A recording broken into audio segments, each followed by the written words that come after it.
His Robot Girlfriend, by Wesley Allison. Chapter 1. Mike's life was crap. And every day he got up out of bed and thought about how it was crap. Today he climbed out of bed and made his way through the discarded clothing on the floor of the bedroom to the bathroom. His worn image looked out of the mirror at him. He picked up his cordless razor and turned it on before remembering that it was Saturday. He stuck out his tongue at his reflection. Slipping off his underwear, he tossed it at the hamper just outside the bathroom door. It landed on the floor. Turning on the shower, he stepped inside the glass-doored stall, and stood beneath the spray. Then he took a deep breath and began soaping up and rinsing off. Pouring a handful of shampoo, he scrubbed his scalp, rinsed, and then turned off the water. He waited about 2 minutes, partly to drip dry and partly because he didn't want to face the day, before he climbed out of the shower stall. Once he was dry, Mike walked back into the bedroom, crossed to the dresser, and pulled out a clean pair of underwear. The underwear was so old that it looked more gray than the white that it had been, and the material had worn through enough that the elastic showed in the waistband. He slipped his left foot in the leg hole and then the right, getting his big toe caught for just a second. Pleased with himself that he had not lost his balance, he went back to the bathroom and combed his thinning and graying hair. It had been graying for a long time. It had only been thinning, at least noticeably for a few years, just since Tiffany had died. He brushed his teeth, and grinned at the man in the mirror. It wasn't a friendly grin. Back in the bedroom, he slipped on cut-off jeans and a green t-shirt. Then he walked through the bedroom door, down the stairs, through the living room, and into the family room. He touched the screen of the VT hanging just above the fireplace to turn it on, and then passed through the archway and into the kitchen. Pouring a bowl of cereal, he sniffed the milk before adding it. It was still good. Grabbing a spoon, he headed for the worn recliner which faced the VT. The screen was on, but it wasn't alive with movement and sound. It still had the browser up and it was still on the Daffodil site. Mike had followed the link the night before from the very slick commercial he had seen during The Tonight Show. On the left side of the screen was a large yellow daffodil and on the right were 4 large yellow buttons, arranged vertically. The first said Baron, the second a Monty, the third none, and the fourth PWX. Daffodil wasn't the largest manufacturer of robots, but it certainly had the most cultural cash. Their commercials were by far the best. Everyone seemed to be talking about them. Mike could hum their jingle right now. The 4 buttons corresponded to the 4 basic robot units that Daffodil produced. Though there was some crossover between the 4 types based on the many options that were chosen, the Baron was usually an aide to adults, a robot maid, gardener, or grandparent. The Nun was a babysitter type, a tutor, a nanny, or again, depending upon the options, a maid. The PWX was an industry-grade robot designed for use by corporations and government organizations as a receptionist or a clerk. Finally, the Monty was a personal companion. It could be configured as an escort, a friend, or a lover. As the commercial said, it was anything and everything you want it to be. Mike leaned back in the chair and pointed the remote at the VT. He moved the cursor over the Monty button and pressed. The body frame options screen came up, but there was a small window along the left side that said narrow your selections. Who could narrow them by price? Who could narrow them by race ethnicity? Or you could narrow them by gender. Mike ignored that side of the screen and looked at the body build. If you were going to dream, you might as well dream unencumbered. Dials allowed one to set height, chest, waist, and hips. He had already filled in these features the previous night.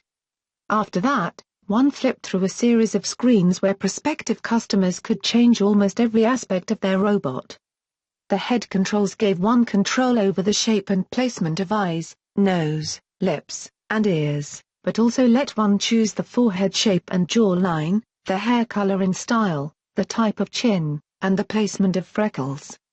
Other controls set every detail from fingernails to nipples. Mike flipped through them. The last screen showed the price for his particular build, $26,999.00. That would wipe out his pay anytime account, and then some. Mike let his cursor drop down to the search bar. He moved through the postings about Daffodil. There were many from people questioning certain aspects of the design, but few from people who had actually purchased one.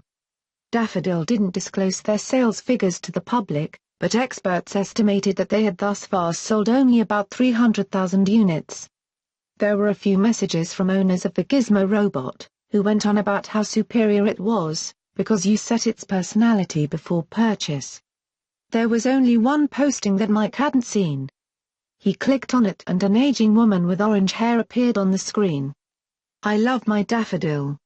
He does everything for me, takes care of the bills, fixes my meals. He drives me to visit my friends, and he rubs my feet every night. His name is Andre. I just don't know what I'd do without him. Probably move to Florida," said Mike. He flipped over to Today Saturday. As he watched Tania Marquez read through the top stories of the day, he thought about purchasing a Daffodil. $27,000 was a ginormous amount of money to spend. If he had still been married to Tiffany, there would be no question. He wouldn't have bought one. He would still have wanted one, but he wouldn't have bought one. Oh, Tiffany might have gone for a $5,000 model design just to clean the house, but she certainly never would have let him get the one that he had designed online.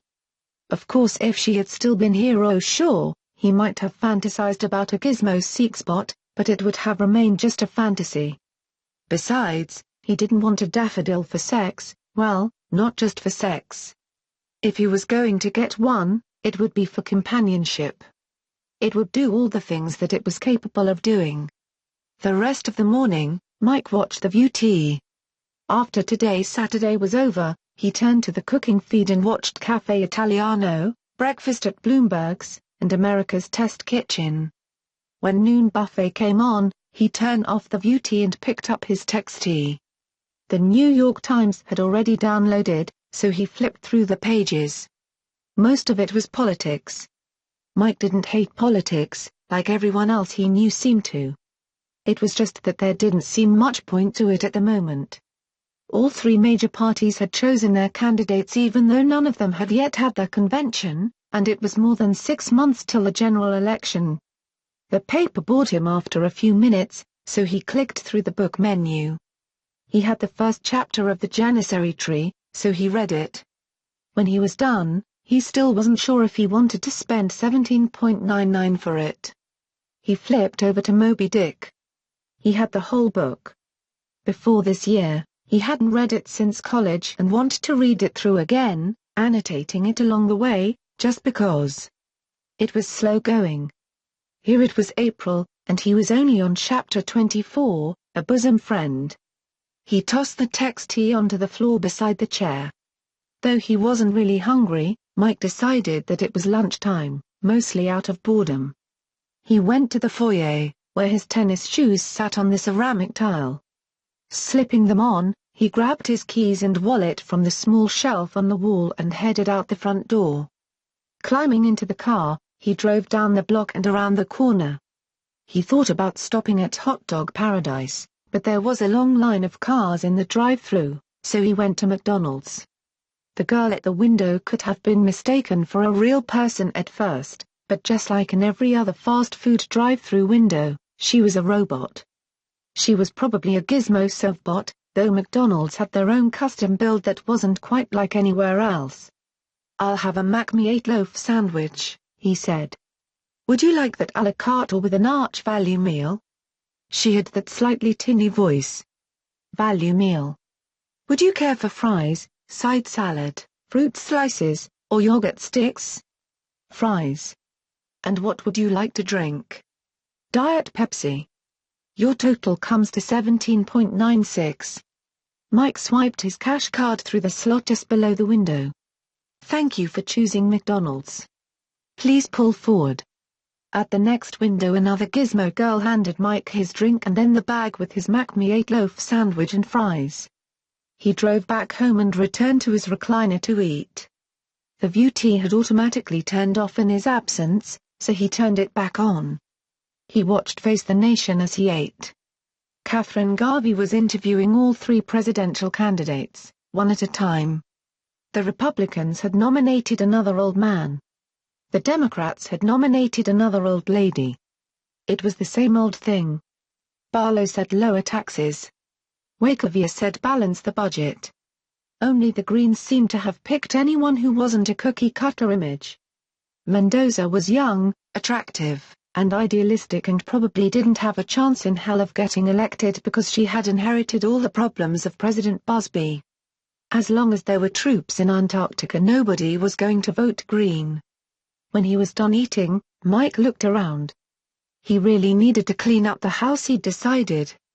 He would get up and clean for a half hour. He could manage a half hour. By the time he had emptied and then refilled the dishwasher and emptied the trash compactor though, he didn't feel like continuing, even though only 14 minutes had passed. He sat back down, watched more VT, dozing off after a while and waking up just in time for Deal of the Century. Then came Rat Race and then Pajama Party. He opened a can of soup for dinner and went to bed after Saturday Night Live. Mike woke up just after 5 with a splitting headache. The bed was cold, not surprising considering he had left on both the oscillating fan and the auxiliary air conditioner. He got up and turned off one and then walked downstairs to the family room to turn off the other. Stopping for a moment, he reached up and touched the VT screen, turning it on. An infomercial for the all-in-one electronic device charger bled to life, but he sat down and grabbed the remote, thumbing back to the browser and examining the Daffodil page once more. With a sudden sense of purpose he zipped through the custom design pages, changing most of the settings that had been there since he had first looked it over. He didn't know why he made most of the changes that he did. It was as if something unseen and unknown inside him compelled him to do it. With a slightly hesitant hand, he pressed the Buy Now button. 27,499.00. Then he went back to bed. It was more than 5 weeks later, May 31st, when the package arrived. In the interim, life had gone on much as it had for the past several years. Each weekday, Mike tried to teach world geography to the dullards that passed for 8th grade students in Midland Middle School, after which he came home and vegetated the evening away. On the weekends, he skipped the first part and simply vegetated. One night, the Saturday before last, he had dinner with Harriet and Jack. Every day he looked forward to the change that was coming. Even if the Daffodil never lived up to the hype, even if it was just an overpriced gizmo-made bot, it would be an improvement. It would pick up the laundry that had covered the floor for a month, vacuum the carpet that hadn't been vacuumed in 2 months, clean the bathrooms that hadn't been cleaned since Tiffany's funeral, and maybe dust the things that hadn't been dusted well, ever. Mike was annoyed that the box was just sitting on the step when he got home. Something that expensive, he should have had to sign for. Somebody could have just carried it off. But they hadn't. It was here. The box looked impossibly small, only about 30 inches on each side. It was silver with a large yellow daffodil only partially obscured by the shipping label. Unlocking and then opening the front door, he picked up the box and brought it inside. It was heavy but not too heavy to lift. He set it down first in the foyer, but once he had shut and locked the front door, he carried it into the center of the living room floor. He went to the kitchen and returned with a chef knife. Carefully sliding the blade through the packing tape, he cut along each edge and then across the top seam. Folding back the 2 flaps of the box lid, Mike looked down to find it filled with packing peanuts. Brushing some of them out of the way, he almost immediately found a patch of smooth white skin. It was remarkably real-looking, pearl-scent on the surface and kind of peachy pink beneath, but not a single blemish or mole or hair upon it. Mike brushed more packing peanuts out onto the floor and uncovered more skin, and then plastic with black hair inside. Finally, setting the knife on the coffee table, he tipped the box over, dumping the contents into the center of the floor. White packing went everywhere. The daffodil rolled out and came to rest on its side, facing away from him. It was curled up tightly into a ball. At first, Mike thought he must have ordered the wrong robot. Curled up as it was, it looked like a child. He just stared at it for a moment. At its naked back and buttocks and its black hair wrapped up in plastic.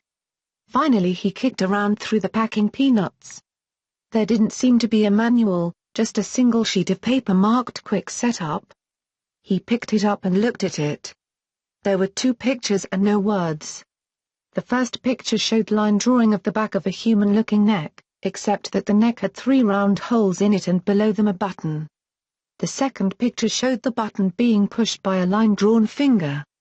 Next to the button and the finger were the numerals 1, 2, 3. Bending down, Mike lifted up the plastic-wrapped hair and examined the daffodil's neck. There were the 3 holes and there was the button. He pressed it and counted aloud 1, 2, 3. Then he let go. For a moment nothing happened. Then the daffodil tilted its head and unarched its back. It unwrapped its arms from around its knees and stretched out its legs. Rolling over onto its stomach and then placing both palms on the floor, it rose in a push-up form, and then putting its left foot beneath it and then its right, stood up, coming to attention. "Please wait," she said, and it was at this moment, that for Mike, it became a she. The daffodil could no longer be in it. It was obviously not in it. And it was obviously not a child. Once upright, she was tall, maybe 5'7". Mike examined her carefully. Though her hair was covered with a clear plastic cap, he could see it was jet black. It matched 2 dark, carefully arched eyebrows and a set of long eyelashes. She had no other body hair. Her face could best be described as cute, with large blue eyes, a button nose, and thick voluptuous lips. She had the kind of slender and yet curvy body that was just not possible on a real woman. Breasts the size of apples just kind of floated there above a perfectly flat stomach. Mike tilted his head down. She looked anatomically complete. "You are Michael Winston Smith?" "Huh? You are Michael Winston Smith?" She was looking at him. Her eyes seemed very lifelike. "Ah yes. I am Daffodil serial number 55277 PFN001XGNF0103. My software is up to date." "Good. The primary setup procedure requires approximately 6 hours. During this period, your daffodil will be unavailable for other activities. It is recommended that during this time period you make a few basic decisions. What initial duties do you wish me to have? What clothing, if any, do you wish me to wear? What name would you like me to answer to?" Mike looked at the clock on the wall. It was 3:20 p.m. He counted off 6 hours on his fingers, 9:20. Sitting down on the white sofa that was almost never used, he looked at the shapely nude robot. With a wry smile, he realized that he could sit and stare at it for the next 6 hours, or he could get up and do something. He went back to the family room, picked up the text-tee, and flipped open Moby Dick, but he didn't read any more of it. Instead he pressed the icon for the bookstore and typed in names. The titles of half a dozen books appeared, including The Name Book, The Secret Universe of Names, and The Baby Name Wizard. He selected the last book of the 6, Virtue Names. It took about 20 seconds for the book to download to the text-tee. Looking back to the screen, Mike turned to the first page of the name book. The first name was Agape. Agape? The book said that it had something to do with God's love, but all Mike could think of was hanging loosely open. That was not a particularly desirable trait. He picked a page at random. Patience. Now that was a trait he could appreciate. But the book said it was pronounced patience. That wasn't right. Peshank. Mike had always appreciated those names, mostly associated in his mind with the 19th century, that illustrated the supposed virtues, faith, hope, chastity, but he hadn't considered patience until now. He set the text-tee back down and walked to the living room to look at the daffodil. Did she look like a patience? Close enough, he decided. Now what? He looked back at the clock. It was 3:33. What else did she say? Clothing. He felt his pants pockets. He still had his keys and wallet. He slipped out the door, locking it behind him, and jumped back in the car. Walmart was right around the corner and it took him less than 5 minutes to get there and park his car. He felt more than a little self-conscious, venturing into the women's apparel department, but it turned out that he was one of more than a dozen men there. Most were just standing around, waiting for their women to finish trying something on in the fitting rooms, though a few were actively shopping. Mike made his way through the racks of ugly old lady dresses until he found the clothing that young women seemed to prefer. The Daffodil looked like she might be in her early 20s. The first racks held blue jeans, but there was no way that he would be able to figure out the right size. Then he found several racks of dresses that seemed appropriate. He picked out a cute little one with blue flowers on it, then a white dress with large black polka dots. The smallest size on the rack was a 3/4, and it looked pretty small, so he picked out a size 5/6 for each dress. Having gotten used to looking through the women's clothing, Mike's discomfort returned when he moved into the lingerie section, the two dresses draped over his arm. There were counters and counters of underwear and bras. If choosing the correct pair of jeans was difficult, then choosing the proper size and type of bra would be insurmountable. The Daffodil didn't really seem like she needed one, at least not from a purely functional perspective, though some women like to wear them anyway.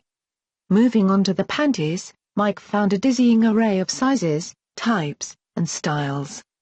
Then he saw some tiny, skimpy, little things called smart and sexy thongs.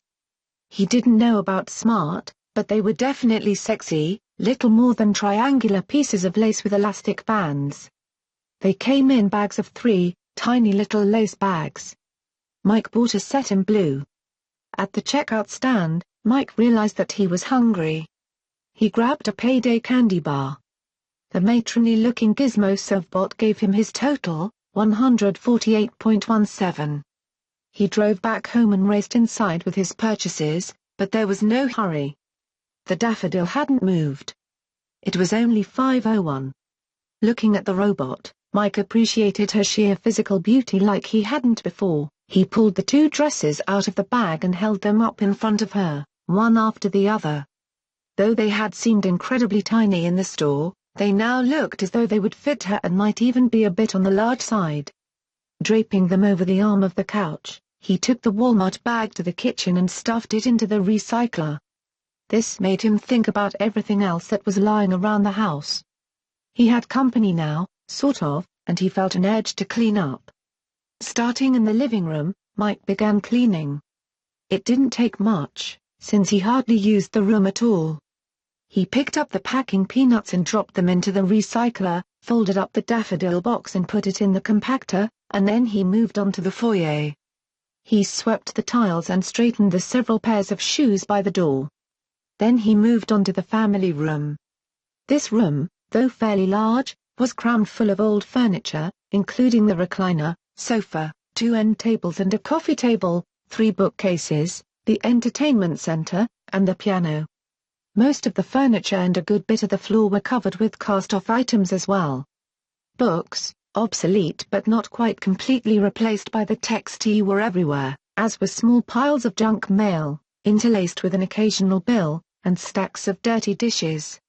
Mike got to work, picking things up and putting them away until the room looked about as good as it ever had. He stopped to make himself a supper of a deviled ham sandwich, which he ate along with a Diet Pepsi and a handful of potato chips. He stood in the dining room, chewing and looking through the passage at the shapely form of the Daffodil still standing naked where he had left her. When he finished eating, he started wiping down the kitchen counters. He had them nice and clean by the time 8 o'clock rolled around and gun smoke came on. He went back to his recliner, which had long ago conformed to his shape. Just as the story was getting interesting, his phone rang. It was Harriet calling to see if he was all right. He assured her he was. When he closed the connection and put the phone back in his pocket, the VT went to a commercial. Mike turned around and then jumped in his seat. The Daffodil was standing behind him, looking at him from the arch between the family room and living room. "The primary setup procedure is complete," she said. "The secondary setup procedure requires approximately 36 hours. During this period, I, your Daffodil, will be capable of other activities. What did you do? Asked Mike. In your primary setup, I mean? There are 1067 individual tasks accomplished during the primary setup procedure, the most important of which are the initialization of the BioSoft operating system, registration of the InfyNet connection, and charging of the Honda X88 fuel cell. Well, that's good. Oh. There are some clothes for you in the living room. He pointed over her shoulder. She turned around and walked into the living room. Mike followed. She picked up the 2 dresses and held them in front of her one after the other, smiling. I wasn't sure what size you wore, Patience. That's what I decided to name you, by the way, Patience. Patience, she said slowly. The capacity, habit, or fact of being patient. Patient, bearing pains or trials calmly or without complaint. Manifesting forbearance under provocation or strain. Not hasty or impetuous. Steadfast despite opposition, difficulty, or adversity. That is a very good name. What should I call you? Though both Mr. Smith and Master flashed through his mind, he said Mike. You are named for the Archangel Michael, who is like unto God. I think I must be named after my uncle Mike, who is like unto, my grandfather. In answer to your unasked query, I will usually wear 3/4 or 5/6 US Miss sizes. Which dress would you like me to wear, Mike? I think the blue one. It matches your underwear, which is still in the bag there. May I use the bathroom to wash up and get dressed, Mike? Yes. You don't need to say my name every time. During the secondary setup procedure, I will be adjusting my diction and vocabulary so that I am better able to communicate with you, Mike. I see. Which way is the bathroom, Mike? Mike pointed. There's the little, I call it the privy, on the other side of the kitchen, or you can go upstairs, because this one doesn't have a shower or anything. The Daffodil went through the kitchen, toward the privy. Mike turned off the VT, and then sat waiting for her to return. It was growing dark out and both end table lamps automatically clicked on. She didn't keep him waiting long. When she returned, he marveled at how real, how human she looked. She was dressed, and the plastic over her hair was gone. Her hair was long and straight and black, and cut with bangs across her forehead. She stepped to the center of the room and twirled around, then bounced up and down twice on her tiptoes. This made her look really young. Shit. I forgot to buy you any shoes, he said. That is all right, she smiled. I can choose and purchase my own wardrobe if you like. Yes, that would be good. But you have a limited budget. I don't have that much in the bank, and I spent all my pay-time money on you. I understand, Mike. I won't spend any money until I am sure of our finances. Our finances? Mike remembered the orange-haired lady and how her Daffodil paid her bills for her. Are you going to be my secretary too? I will be anything and everything you want me to be, she said. It is after 9 o'clock. Have you eaten dinner, Mike? I had a sandwich. Are you still hungry, Mike? Would you like dessert? I don't think so. Then may we sit to talk for a few minutes? She made her way around the coffee table and sat down on the couch. What time is your bedtime, Mike? I usually go to bed about 11. And what time do you usually get up, Mike? I get up at 6:20. That is not enough sleep, Mike. You should go to bed at 10:05. I have a hard time getting to sleep that early. I have to take sleepover anyway. I will help you, Mike. She smiled sweetly. This is a very nice dress, Mike. Is this the type of dress you would like to see me wear often? Sure. I would like to see you in different clothes too. Isn't that what most people want? You are kind of like a big Barbie doll. Would you say you preferred me to dress demurely or provocatively or somewhere in the middle, Mike? Provocatively sexy but appropriate. I'm a middle school teacher. I don't want you to get me arrested, or worse, fired, although one would probably lead to the other. These are very nice underwear, Mike. Is this the type of underwear you would like to see me wear often? Absolutely, Mike said. Whenever you wear underwear, they should be sexy. That's why you're here. Sexual Congress? She looked at him wide-eyed, without the least hint of embarrassment. Well, she wouldn't be embarrassed, would she? She was a robot. It was hard, looking at her, to think of her as anything but a real person. Yes, well, not just for that. I'm tired of being single. But I'm 50 years old. It's hard to find somebody at my age, and let's be frank, I'm nobody's idea of a catch. I guess with you I don't have to be though, do I? And I don't want another wife anyway. I want you to be my companion, you know, in all the ways that another person would be a companion. You can do that, right? That is right, said Patience. I can be anything and everything you want me to be. Chapter 2. The next day was so busy that there were times when Mike forgot about Patience, at least for a moment or two. That was saying something, because it had been an eventful night. They had talked for a while, Patience quizzing him on his likes and dislikes, though in retrospect it seemed scant enough information for any kind of detailed profile. Then she had given him a massage and they had gone to bed. The sex had been pretty incredible. It wasn't like he thought it would be. She didn't feel cold or plastic, though some places were warmer and some were cooler. She felt squishy in all the right spots, firm in the right spots too.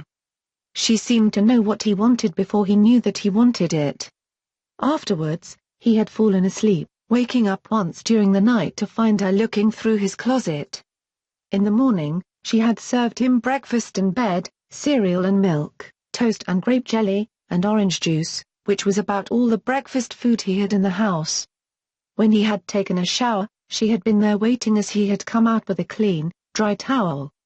Though he usually didn't allow for any extra time in the morning, and eating breakfast had taken up enough time that he actually had to hurry, he still took a moment to notice that she had been cleaning during the night. She had picked up all the dirty clothes off the bedroom floor and the bathroom had been cleaned. Who knows what else she had done that he hadn't noticed. Turn your texties to our world page 1056, Mike told the class. The 10 review questions on this page will be the first 10 questions of your final exam the day after tomorrow. Look up the answers you don't know at this time. 2 hands went up. What is it, Curtis? I don't have my textee. Is that your problem too, Mabel? You don't have your textee? The dark-haired girl 2 seats behind Curtis nodded her head. Why even bother to show up without your textee? You know it's review day. Why are you even here? My mother makes me come, said Mabel. It's not my fault, said Curtis. I left it at my dad's girlfriend's house. I would be willing to bet that you have your phone with you though, said Mike. Get one of the classroom textees out of the cabinet. Whatever, said Mabel. As the 2 students retrieved the reading devices, these particular ones covered across the top with bright red reflective tape, there was a knock at the outside door. The classroom had an inside door which led to the hallway and the rest of the school and an outside door which faced a small lawn in the back of the adjacent power plant. Peering in through the metal mesh that covered the tiny window in the outside door was Patience. I brought you lunch, Mike, she said when he opened the door a few inches. Patience was wearing the black and white polka-dotted dress. I usually eat in the lunchroom. Here. She pushed a soft-sided grey lunch box with the word thermos on the side toward him. Where did you get this? It was in the cabinet. It was? She nodded. Then she turned and walked back across the lawn. Mike could see the blackened soles of her bare feet as she walked away. Who was that? Asked several students as he closed the door. Was that your daughter? Asked Mabel. No. Let's get focused on our review questions. At lunchtime Mike unpacked the lunchbox. There was a peanut butter and jelly sandwich, an apple cut into slices and bagged, a small container of a white semi-gelatinous substance that turned out to be vanilla pudding, a single large sugar cookie, and a Diet Pepsi with a chemical cold pack wrapped around it. "That's a nice lunch," said Miss Treewise from across the table. Mike nodded. "Somebody must like you," said Mrs. Cartwright. Mike shrugged. When he got home, Mike found Patience waiting at the door. She looked pretty and pleasant, and on impulse, he leaned over and kissed her on the mouth. "That was a nice kiss, Mike. Is that the kind of kiss you would like me to greet you with often? Wow. I almost forgot for a moment that you were a robot." He looked down. "Hey, you're wearing shoes." Patience lifted one up behind her, taking a kind of Betty Boop pose. On her feet were black shoes with large white bows just above the open toe. They had a half-inch thick platform sole in the front and a 4-inch square heel in the back. "Do you like them?" "They're called Piepto platforms." "Yes, they're fine. But where did you get them?" "After I dropped lunch off to you, I went to the store." "You walked to the store?" "That's too far, especially in bare feet. And the ground is hot." "I did not mind," she smiled. "Would you like a shoulder rub, Mike?" "Sure." She guided him to a chair that she had apparently brought in from the dining room and set along the west wall of the living room in front of the window. Once he had sat down, she stepped behind him and began rubbing his shoulders. "How did you pay for them, the shoes, I mean?" he asked. "I took the cash card out of your wallet this morning before you left for school. They're not supposed to let you use that unless it's yours. And besides, you should have asked first. The stores never check, and I did ask. You said that I should select and purchase my own wardrobe." "Yes, but I'm not sure I can afford that right now. I don't get paid until the 10th. I'm not sure how much money I have in my accounts right now.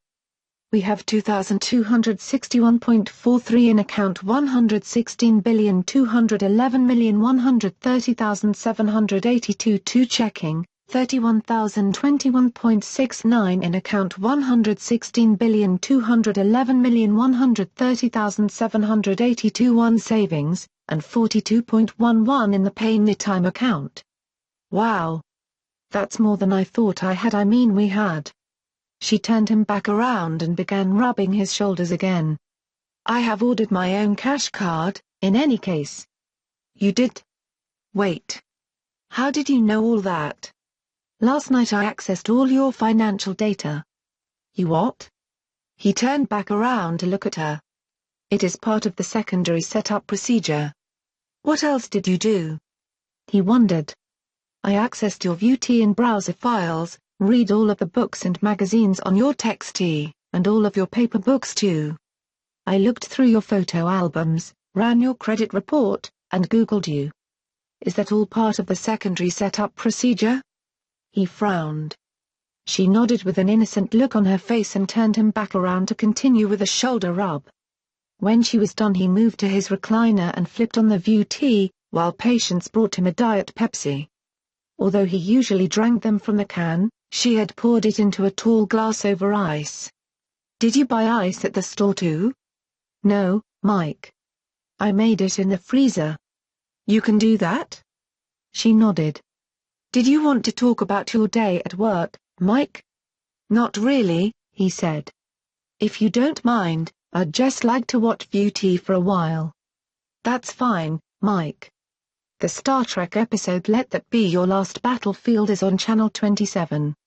Is that the one where Frank Gorshin is black on the left side and white on the right side?" "He is black on the right side," said Patience. "All of his people are black on the right side." Mike smiled as he flipped to Channel 27. He watched the last 40 minutes of the science fiction classic. Then he watched part of SeaQuest DSV, which wasn't so much of a classic. Mercifully, he fell asleep in his chair somewhere near the middle. He often fell asleep of an afternoon in his recliner to wake up to a dark and lonely room. This time when he woke up, both lamps were on. Patience passed by, walking through the room from the kitchen, continuing through the living room and onto the foyer. As she did so, she switched the VUT to the evening news. "What are you doing?" Mike called after her. "Chores," she said, poking her head back around the stairwell corner. The news was filled with politics. Winston Barlow was accusing Evelyn Mendoza of being an elitist and he was accusing Stephanie Wachovia of being a free spender. Evelyn Mendoza was accusing Barlow of being uncaring and accusing Wachovia of being too closely tied to Busby's Antarctica war. Mendoza was accusing Barlow of being out of touch with the young people of America and accusing Wachovia of being uninterested in helping the poor. The remaining news was filled with a story about the construction of the stadium for the upcoming Olympic Games in Surat, one about a pair of large tornadoes in Texas which did minimal damage, and the usual war news. 64 more American soldiers were killed today along with an estimated 600 Russians. "Dinner is served," said Patience, poking her head into the living room just as the news ended.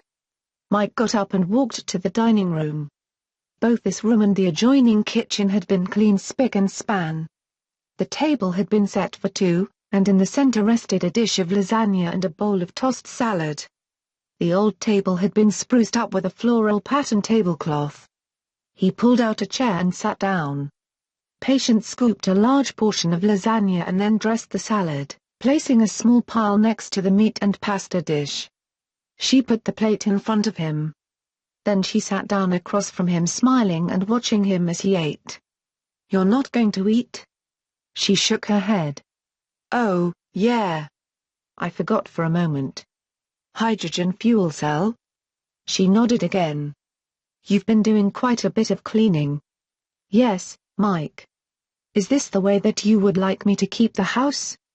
Secondary setup?" She nodded yet again. "Yes, the house looks great. You've just about got it all cleaned up. I will have by this time tomorrow." Mike finished dinner and went back to the family room to watch VT while Patience cleared the table, packed up the leftovers, and put the dishes in the dishwasher. After Brain Quest, there wasn't much on VT. Tuesday was a lousy VT night. Patience disappeared into the bedroom and returned wearing nothing but one of her lacy thongs. Mike had imagined that at his age 2 nights of sexual activity in a row was excessive, but seeing her standing there, the very picture of perfection, disabused him of this notion. They had sex on and off the couch, and when they were done Mike was completely exhausted though it was not even 8:30. "It is because you are in terrible physical shape," said Patience. "Yes, and I'm old too. I look way too old and fat to be seen with you." "You look like what, like you're 20? My apparent age is 22 to 32. And 50 is not old." "Yes, well, what are you going to do tomorrow?" "I have several projects in mind," she said. "I think you should walk to work tomorrow." "It's way too hot to walk. It won't be over 109 tomorrow." "Well, I could," said Mike. "Probably, but why?" "Walking is good exercise, Mike. And that way I can use the car." "You know how to drive?" "Of course. But what if you are stopped?" "You don't have a license." "Robots do not need a license to drive, Mike." Mike indulged in a hot shower before bed, and then climbed between 2 clean sheets. Patience was there to tuck him in. He read a bit of the daily paper from his textee, but set it aside after a few minutes and drifted off into sleep. He half-dreamily noticed that Patience came into the room to turn off the light, and then she was off again doing whatever it was that she did. When he opened his eyes in the morning, Patience was sitting on the edge of the bed. She had on the second of her 2 dresses, the black and white polka-dotted one, and Mike felt a tug of regret that he hadn't bought her more of a selection. "You need to get up 17 minutes earlier since you were walking," said Patience, handing him a bagel and a glass of orange juice. "Only 17 minutes? I'm not going to run to work, you know. It is not really that far." It wasn't really that far. He ate his breakfast, shaved and showered, then headed out the door with the lunch that Patience handed him as he left. He walked briskly to the end of the block under the awning that covered all the city's sidewalks, but the rest of the way, 5 more blocks, went more slowly as it was up a slight incline. He rounded the power station and started across the lawn to the door of his classroom. Looking at the clock inside, he saw that he was arriving at almost the exact same time that he always did. This was another review day, the day before final exams, so it was busy as Mike tried to push the last bits of geographic information into the heads of his 8th grade students. Not surprisingly, his mind kept returning to Patience standing there in her little thong in the center of the family room. He still couldn't believe that she was here. He couldn't believe that he had actually placed the order for a robot, and he couldn't believe how perfect she was. She was in fact, about as perfect as she could be. He wondered what her measurements were. When he had designed her, he hadn't been thinking in terms of numbers. He had done so based on the visual representation on the screen. He would have to find out if he was going to buy clothes for her though. Thinking back to the posted measurements of all the centerfolds he had seen, he thought she had to be about 34-22-34. She could probably have been a fashion model, though with those breasts he was sure she would make a centerfold for Playboy or Penthouse. She was of course waiting for him. The walk home, which was essentially all downhill, had proven more tiring than Mike had anticipated. He was breathing hard when he reached out to open the front door, but it opened for him and Patience was waiting on the other side with a glass of iced Diet Pepsi. He took the offered glass, trudged back to the family room, and plopped down into his recliner. "Welcome home, Mike," said Patience. "You should know that the secondary setup procedure has successfully completed." "That's good," replied Mike, pulling the lever to lift his legs up. "Is there a third setup?" Patience shook her head. She was wearing a little black dress which reached down to her mid-thigh. It was held on with half-inch straps and had a plunging neckline. She had on a pair of cute little sandals with 4-inch wedge heels. Mike noticed how small her feet were. "Nice shoes." "I don't see why women's shoes are so expensive," she said. "These shoes cost almost 5 times as much as this dress." "Exactly how much money did you spend on clothes today?" $1,704.19. Wow. Mike pushed the lever and rocked forward. "Don't worry.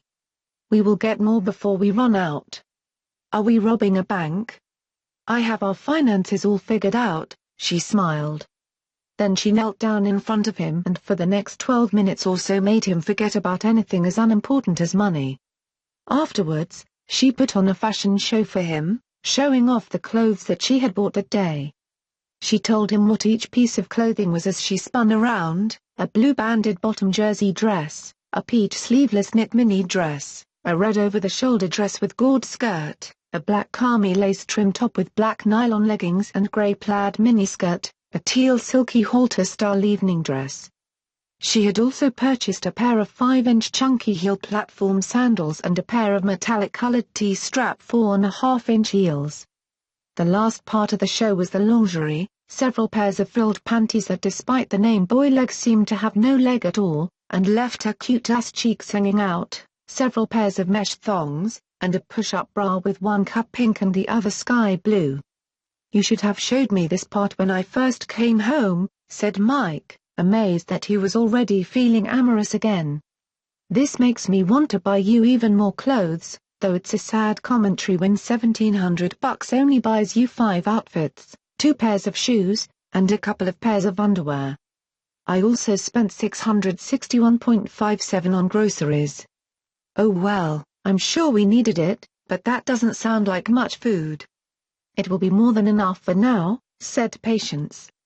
"Would you like an afternoon snack?" "Sure." Patience brought out a small plate with slices of fruit and cheese.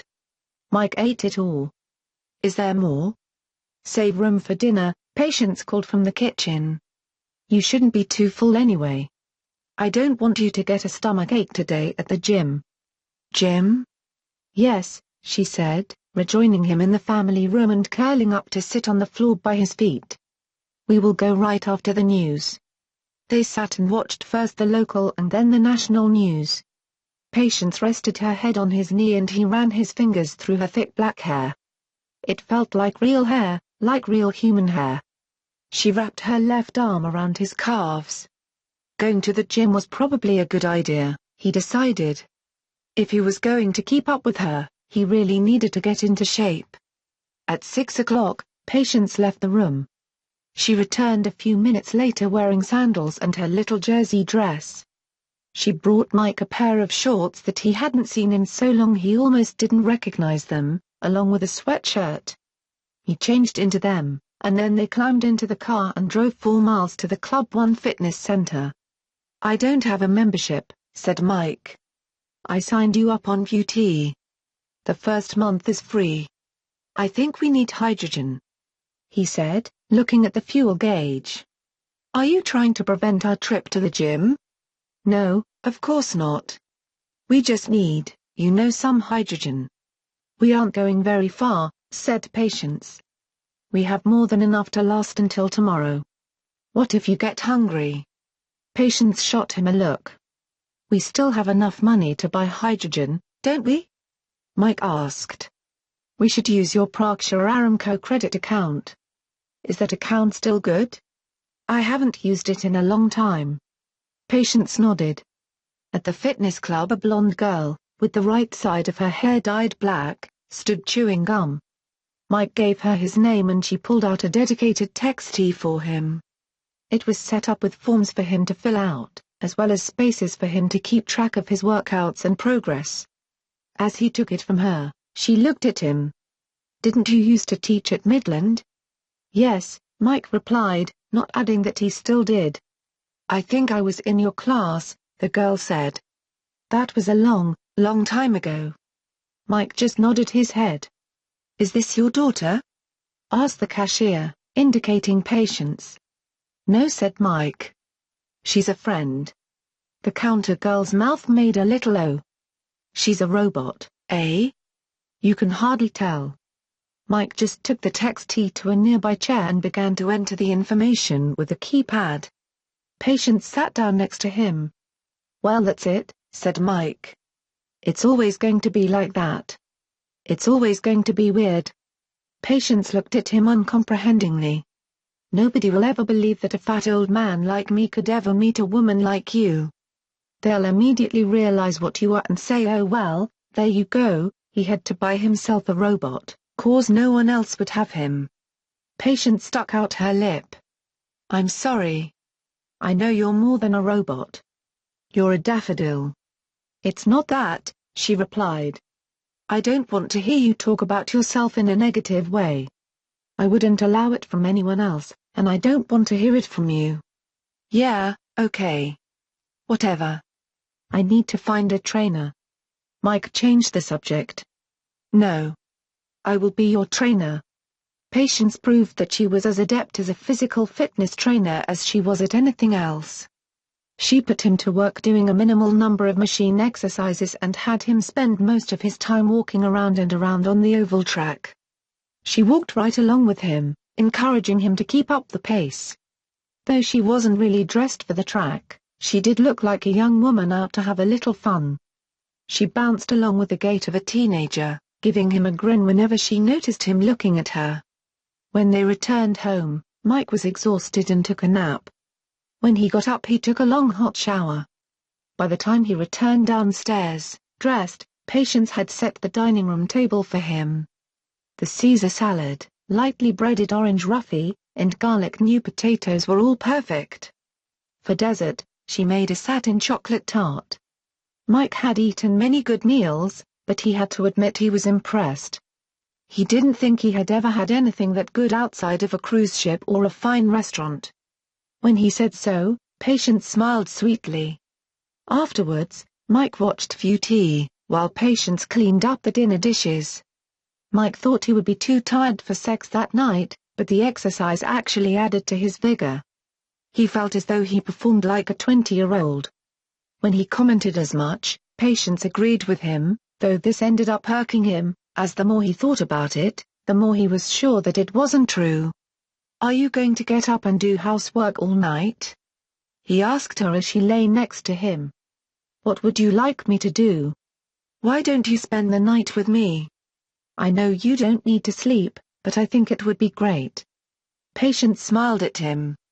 "All right." Mike woke up several times during the night though. He wasn't used to sleeping with someone else in his bed and the center part of Patience's body was warmer than he expected. She was also always awake, as Mike had known she would be, and since she didn't need to be there and it wasn't all that comfortable for him, the whole thing just seemed a waste. "You can go ahead and get up if you want to," he said, at last. "Thank you, Mike. I would like to begin cleaning the garage." Chapter 3. Thursday and Friday were exam days at school. That meant that for the students both days were half days of strenuous testing, with free afternoons to recover. For the teachers, the mornings were a scramble to get fourth quarter grades completed, and the afternoons were a scramble to grade tests, all the while attempting to get the classroom stowed for the coming summer months. In the evenings, after a workout at the health club, Mike would enjoy delicious dinners and relaxing evenings of watching movies on VT. On Saturday morning, Mike woke with the realization that not only did he not have to return to work that day, but that the school year was essentially over. Only Monday remained to finish makeup exams, clean up the classroom, and sign out for the year. Climbing into his recliner, Mike went through Friday's mail as he watched cooking shows on VT. There were a couple of bills and a handful of ad flyers. At the bottom of the stack was a white envelope that felt abnormally thick. He opened it up to find a matching set of Visa cards, one in his name and one with the name Patience D. Smith. Patience. She came in through the kitchen from the garage, covered in dust and dirt, but was otherwise completely naked. As she smiled at him from the doorway, he felt himself aroused. "How come you're nude?" "I didn't want to get my clothes dirty while I worked." "Okay. How come we have new bank cards?" "I thought we might need them, at least in the short term. It is going to be a few weeks before I can earn some extra money, and I don't want to spend all your savings." "You're creating more questions than you're answering," he said. "How are you planning to make money?" "I'm selling a great many things on eBay. Then I will take that money and invest it. I know I have a lot of junk around here. Just make sure you don't sell anything I want to keep. I know you should have more clothes." "The money is not for my clothes," said Patience. "It is for yours." "Clothes for me?" "Yes." "Yes, I suppose that is a good idea. I don't want to look like such an old fart if I have such a beautiful, hot young woman on my arm.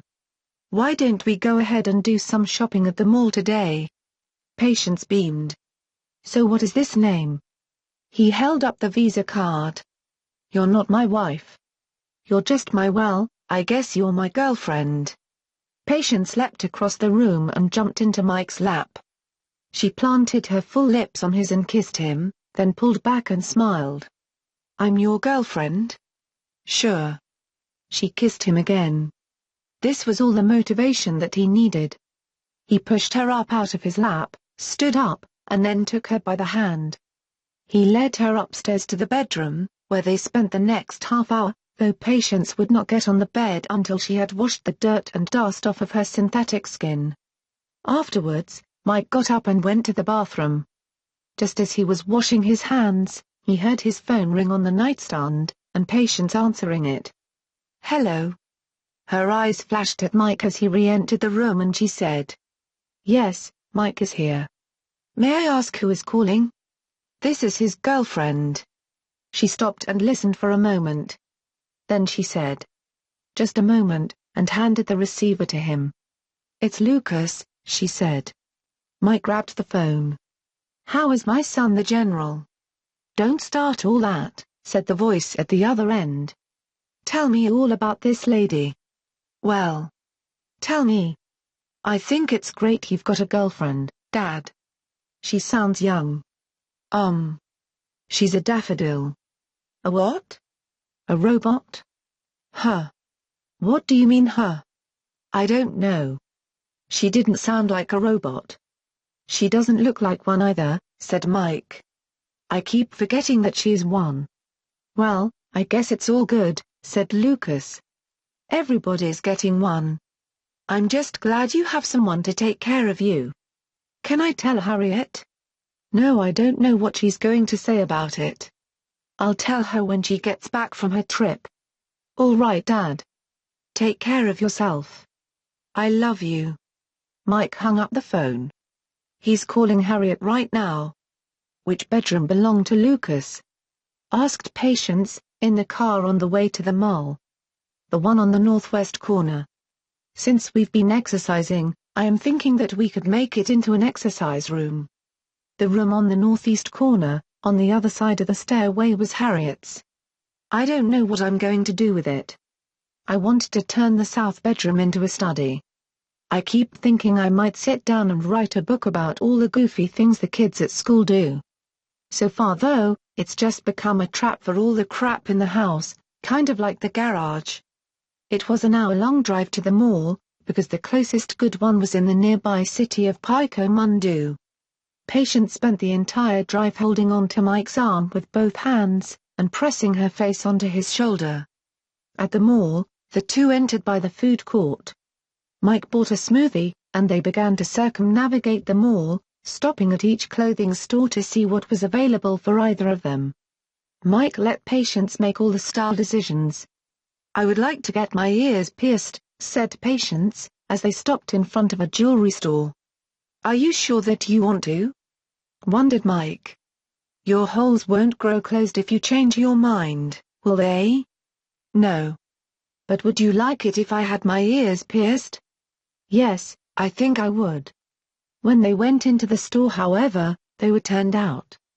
Humans only, said the woman behind the counter. This made Patience pout, which in turn, made Mike smile.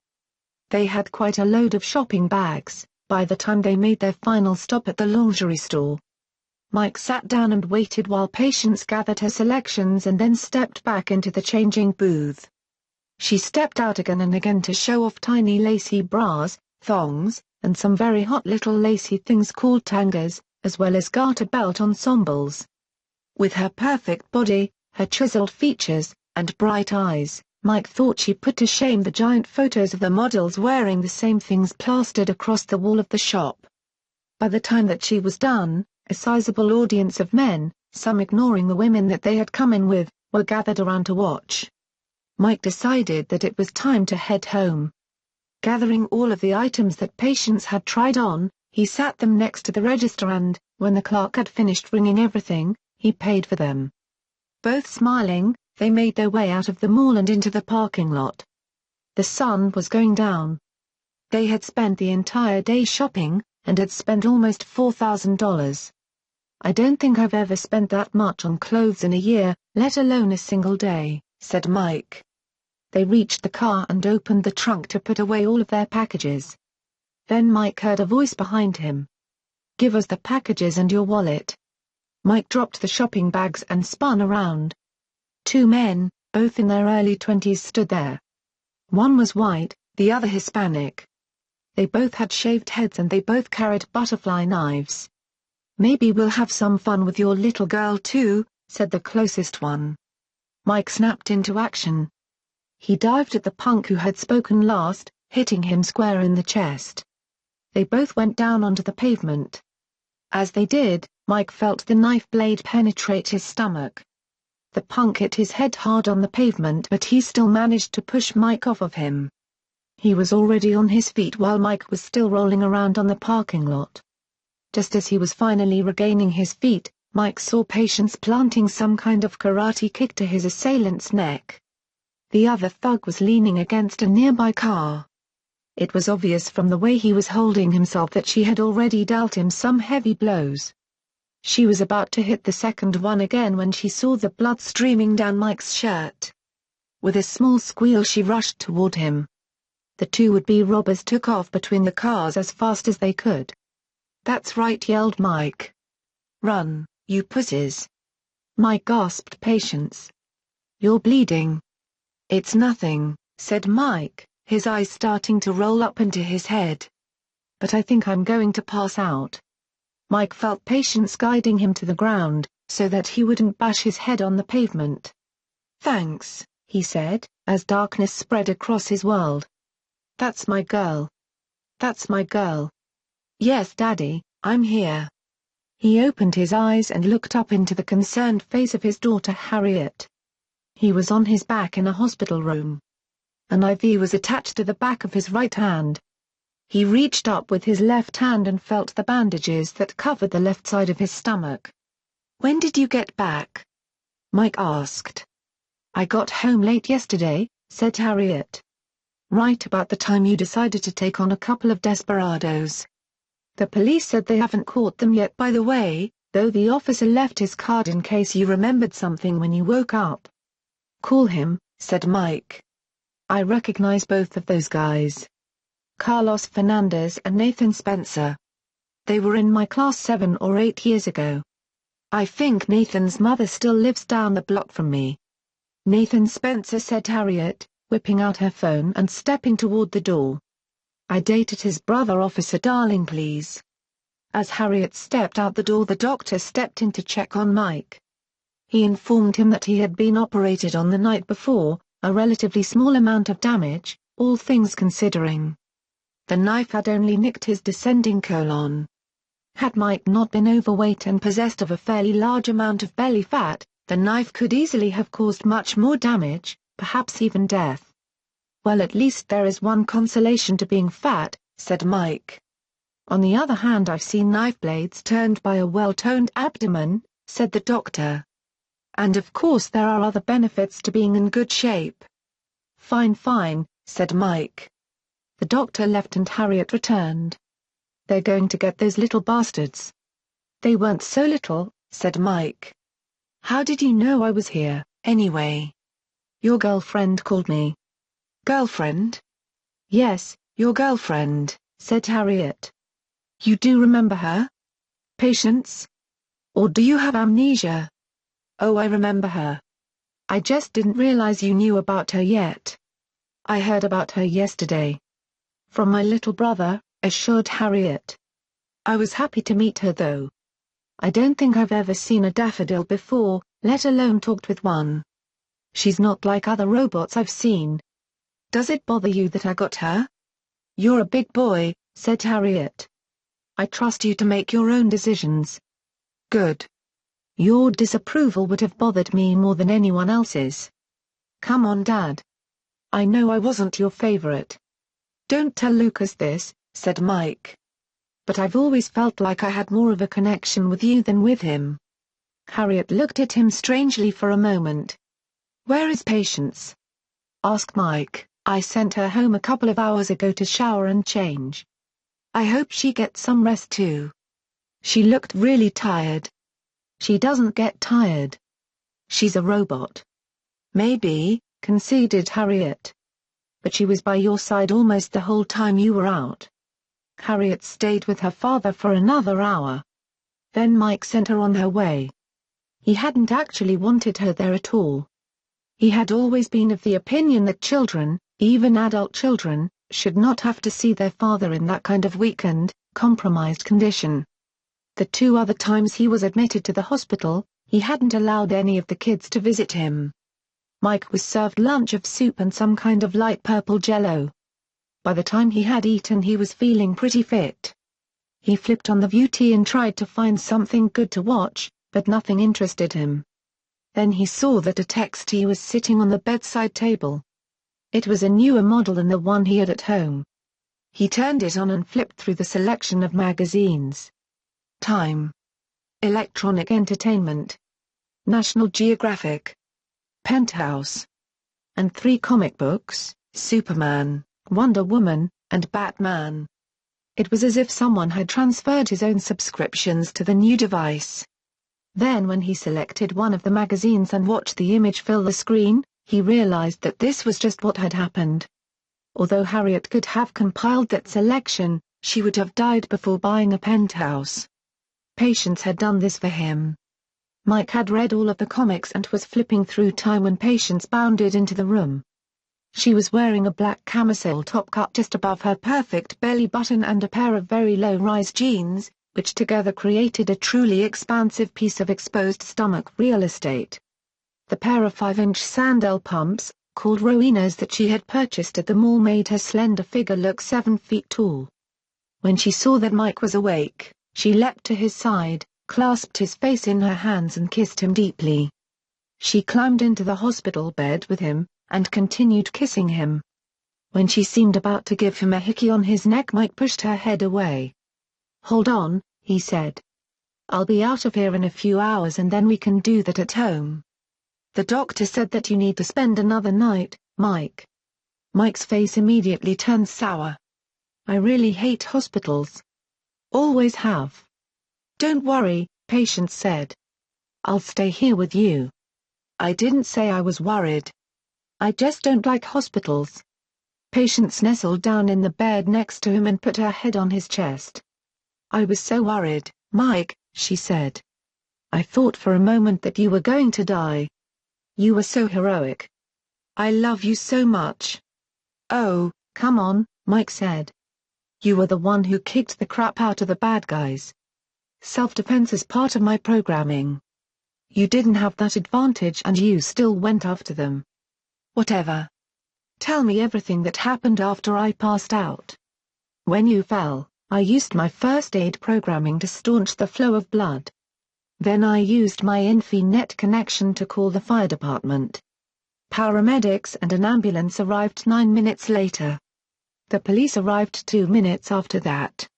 While you were being loaded into the ambulance, I made sure that all of our purchases were stowed safely in the trunk, and then drove the car to the hospital. Once here I needed to notify your daughter, because the clerk said the hospital would not accept my signature to begin medical treatment. They said they needed a relative to sign admission papers. And you stayed here until Harriet sent you home. Yes. I'm glad you're back. I'm glad I'm back too. They lay together on the hospital bed for some time not speaking. It was not an awkward silence, but rather a pleasant one. Mike finally broke it. I've only known you for 6 days but I already feel like I never want to be without you. I never want you to leave. You will never be without me, Mike, she said. I will never leave you. Patience lay in the bed with Mike for the rest of the afternoon. He had never been so comfortable sharing such a small bed in his life. They both ignored the disapproving looks they received from the nurse each time she came in to check on him. I don't think they're going to let you stay the night with me, Mike said. Can you go home and sleep? I don't need to sleep but I have plenty that I can do. Then I can come and take you home tomorrow. Good, said Mike. Why don't you go ahead and go now? They are going to start serving dinner in a few minutes anyway. As you wish, Mike. She climbed out of bed and bent over, kissing him on the cheek before walking briskly out of the room. Time without Patience went very slowly. Mike ate the soup, toast, and pudding that made up his dinner. He watched Animal Olympics on VT, the only thing even remotely interesting. He even took a little nap, though it was hard with the nurses talking right outside his door. Loudly. Without any concern for someone trying to sleep. The next morning Mike got up and dressed in one of the new outfits that Patience had picked out for him at the mall, a twill jacket and matching pleated pants with a mustard-colored tie. Then he had to wait an interminable amount of time to be discharged. If Patience hadn't arrived when she did, he would have thrown a fit. But with her there nothing seemed to be that bad. At last an orderly arrived with a wheelchair and rolled him out the front door. Once outside, Mike got up and walked to the car. But he let Patience drive him home. As they drove, Mike watched Patience, marveling at her motoring skill. Then he noticed something else. You have earrings, I mean you have pierced ears and earrings. That's right, Mike. I was able to get them done last night at Electronic City. He looked carefully at the right ear, the only one visible. Her lobe was pierced twice and there was a small stud at the top of her ear through the cartilage, plastic, he corrected himself. I didn't know you wanted 3 holes. I have 4 in the other ear, said Patience. I noticed signs of sexual arousal when I approached the subject. In who? You. You did? Well, yes. Mike cleared his throat and took a scholarly tone. Ours, like most civilizations, uses pierced ears to signal sexual availability. But I saw little babies with their ears pierced. Yeah, I know. That's revolting. When they reached the house, Patience came around and opened the door for him. Together they went inside. Mike was struck at how perfectly clean the place was. It had been vacuumed, dusted, and he noticed that even the bookcases had been organized according to the Library of Congress system.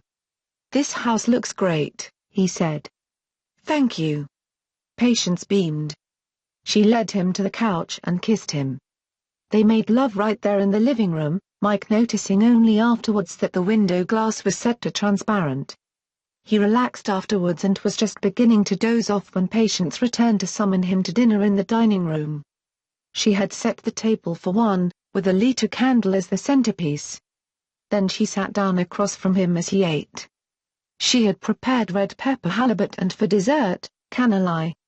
The dinner was delicious. "Can I ask you about some of the things I found in Harriet's old room?" asked Patience. "Sure. I found approximately 4,300 comic books, and several hundred old paper books." "Yes. Those are mostly from my teen years. I was going to try and sell them on eBay, along with the old books I have boxed away in there. They don't make them anymore, you know. So they should be worth something. But it's a lot of work." "Very good," she said. "I also found 6 boxes of pictures and associated memorabilia. That's all the family souvenirs."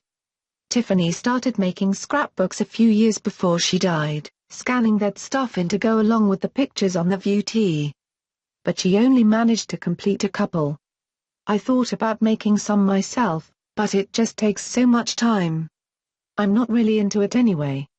Maybe I will just give it all to Harriet." "Would you mind if I sorted through all of these things, Mike?" "Of course not. You are my girlfriend after all. Just take good care of the scrapbook stuff." "I will take good care of all of it," said Patience. "Except the old books and comic books, which I will sell for you." Mike spent the remainder of the evening with his feet up, in his recliner watching Star Trek: Engineering Corps. He had purchased it a week before but hadn't had a chance to play it. When he was done he brushed and flossed his teeth. Then Patience changed his bandage for him and tucked him into bed. Then she turned out the lights, and lay down next to him until he had fallen asleep. That was precisely 11:02. Chapter 4. "Time to get up, Mike," said Patience. "Take your shower and I will have breakfast ready for you when you get out." "I don't know if I'm hungry." "A healthy breakfast is important." Mike tilted his head and looked questioningly. "It is important for you to be healthy, Mike. I've already started you on a regimen of exercise. It is important that you eat well too." "All right then." He got up and made his way to the shower. True to her word and her name, Patience was waiting patiently with a piece of whole wheat toast and a glass of grapefruit pineapple juice. "What now?" he asked as he ate. "You have to work today," Patience replied. "We will go to the gym for our workout later." It was Mike's last day of the school year. He had already packed away everything that needed to be packed, so all he really had to do was show up and wait for the principal to check him out. By 11, he was done. He had walked to school, and he walked back home to find Patience at the door in a tight pair of red shorts and a white spaghetti tank. He had a small salad for lunch, and then they went to the gym. "Are we going to exercise every day over the summer?" Mike asked on the way. 5 times a week. Time at the gym went quickly and Mike suffered only a small amount of discomfort from his stomach. Afterwards, as they drove home, Mike asked Patience to stop at the cemetery. "I promised Tiffany that I would stop by every week, but I haven't been there in months." Of course, she was dead when I promised her, so it's not like she heard me. Patience pulled the car into the cemetery gate and drove around at Mike's direction until they reached the southeast corner, where the green of the grass met the tan of the surrounding desert. Mike climbed out and walked to the marker at the head of his wife's grave. The marker was covered with bits of grass from the last time the lawn was mowed, as well as bits of dirt. He knelt down and brushed it off. Tiffany Louise Smith 1984-2021, little enough to sum up a lifetime. 2021. Could it really be 11 years? That didn't seem possible. "Who is buried here?" asked Patience. Mike looked up. A few feet from Tiffany's grave was another. Affixed to the flat grave marker was an upright statue, about a foot tall, of an angel, a little girl with wings, wearing a nightgown and holding a flower in her left hand, her right hand raising a handkerchief to her eye. Some poor little child. Home once again, Mike took another shower and had a quick nap before getting up to play a few games of Age of Destruction on View T. Pausing the game, he went to the kitchen to get a Diet Pepsi and noticed for the first time that the kitchen cabinets had been scrubbed clean. He opened one to find it reorganized inside. This sent him on a tour around the house. He went into the garage to find that what had once been only the home of a gigantic mound of surplus junk had been reorganized. Tiffany's Tesla, which hadn't been driven or even charged in more than 2 years, was clean and polished. There was actually enough room for Mike's Chevy to sit beside it, and it had never known the interior of the garage. Most of the room's contents were now on the shelves along the walls, and what remained was neatly stacked against the west wall to either side of the inside door. He went upstairs to find that Harriet's old room, once almost as buried as the garage floor, had also been cleaned and organized. Though the right side of the room was now filled with labeled boxes, the left side had been cleared completely out. Mike noticed that the closet now contained Patience's growing wardrobe. Even the pictures on the walls had been dusted, though they still were just as oddly placed as they had been. Lucas's room, which had not been nearly so cluttered, was now empty with the exception of an exercise mat in the center of the floor. "Just as you wanted," said Patience, speaking right behind his left ear. "Shit, you startled me. I'm sorry. I can't believe how much you've done in a week. What are you doing now, alphabetizing my underwear?" "No. I was on the phone with Harriet. She invited us to dinner." Both of us?" "Yes. She specifically asked that I come too." "Speaking of Harriet, what are you planning for her?" "I didn't have any plans yet," said Patience. "Why don't we make it a guest room? You can move your clothes into my closet." "God knows I don't need all that room." "As you wish," she replied sweetly. Later Mike hopped in the passenger side of the car and let Patience drive them to Greendale, to Harriet's house. Patience wore what she referred to as a red bra top dress, though it didn't look at all bra-like to Mike, and a pair of matching 3.5-inch wedge shoes. Mike wore a pair of tan slacks and a matching pullover shirt which Patience picked out for him. He was quite happy as they made their journey. It was a beautiful day. There wasn't much traffic. And just having Patience with him seemed to make him happy. Harriet greeted them with a smile. When Harriet's husband Jack saw Patience, his mouth fell open. "Put your tongue and your eyeballs back in your head," said Mike, as he walked past him. Then for good measure, Harriet smacked Jack on the back of the head. As he sat down, Mike looked at Patience to see alarm on her face. "What?" he asked. "Are you mad at me, Mike?" "No. Of course not." "Why?" "You were making an angry face." "Was I?" "Yes." "Oh. I'm sorry. I was just worrying about something I don't even need to worry about." "I don't like for you to worry, Mike," she said. "I want to make all of your worries go away." "Thanks." Inside, they sat and talked for a while. Harriet, who worked at a dentist's office, regaled them with stories of bad teeth and bad breath. Then she talked about Jack's baseball team. He played with a group of men from his office. Finally she started telling them about her gardening. She described in great detail all of the plants that she had recently added to her yard. Mike wasn't paying too much attention. He tended to zone out. Once Harriet got started on a topic, she usually wrestled it to the ground and killed it. "Get away!" shouted Mike, when one of Harriet's dogs suddenly stuck its nose in his crotch. "I know you really like dogs, Daddy," said Harriet. "You just pretend you don't." "I like dogs fine, when they aren't sniffing where they shouldn't be sniffing." "They are just curious about you," she said. "I'm surprised they aren't sniffing at you, Patience. They don't seem to even notice you." "Hey Harriet," said Mike. "Didn't you just say you needed some more potting soil or something?" "You'll never know how surprised I am that you heard that much of what I said," she replied. "But yes, I do. Let's run over to Lowe's and get it." "Well, I have the quiche halfway done." "Patience can finish that up for you," said Mike, looking at his girlfriend and seeing in her face confirmation. "You and I can run to the store." "I thought real men didn't eat quiche," said Jack. "Real men eat whatever the hell they want to eat," said Mike, managing to keep most of the derision out of his tone. "Come on, Daddy," said Harriet. Father and daughter took a quick drive down the block to the neighborhood home improvement store. Mike hadn't really wanted to help pick out potting soil. What he wanted was more reassurance that his daughter was not bothered by his relationship with a robot. She was very reassuring. She seemed as happy that Patience was in her father's life as he was. Their conversation on the topic ended just before they reached home again with two 40-pound bags of planting soil. "One more thing, Dad," said Harriet, who only called Mike Dad when she was angry or serious. "Try to be nicer to Jack. Don't talk to him like he's a moron." "Well, he is a. It's his house, Dad." "Yeah, all right," conceded Mike. Mike tossed the 2 bags of soil over his shoulder, ignoring the short stabbing pain from his stomach, and followed Harriet through the gate and around the house to the backyard.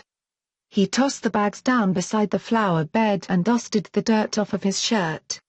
"Why don't you go see if Patience needs any help?" said Harriet. "I want to get these last 2 verbena in the ground before dinner." "Okay." Mike walked in and found Patience standing by the stove and Jack leaning on the counter nearby. Patience gave him the kind of smile most people reserve for someone they thought lost at sea, or perhaps for Hunter Tylo when she was carrying an oversized novelty check for $10 million from Digital Clearinghouse. There was something shifty in Jack's expression though.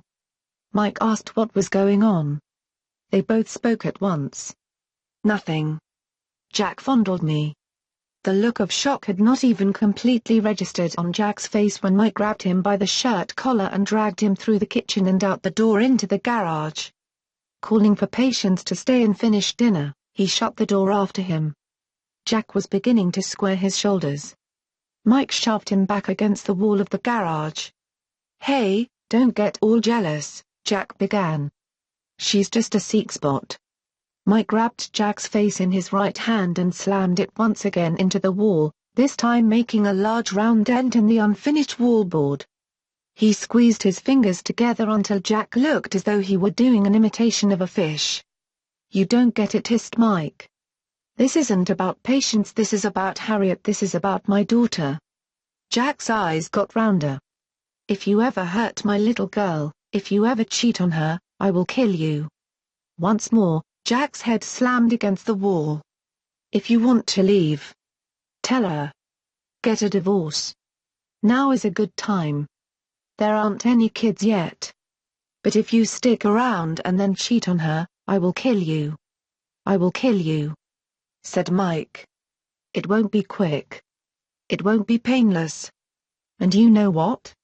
I'll even get away with it. Look me in the eye. See if you can tell if I'm serious or not." Jack's round eyes rolled over in his head to focus on Mike's close, way too close, face. A look of recognition crossed those eyes. Mike wrinkled his nose and looked down at the spreading wet spot in Jack's pants and the widening puddle of urine forming on the floor around Jack's shoes. Mike let go. "Get cleaned up," he said, heading back into the house.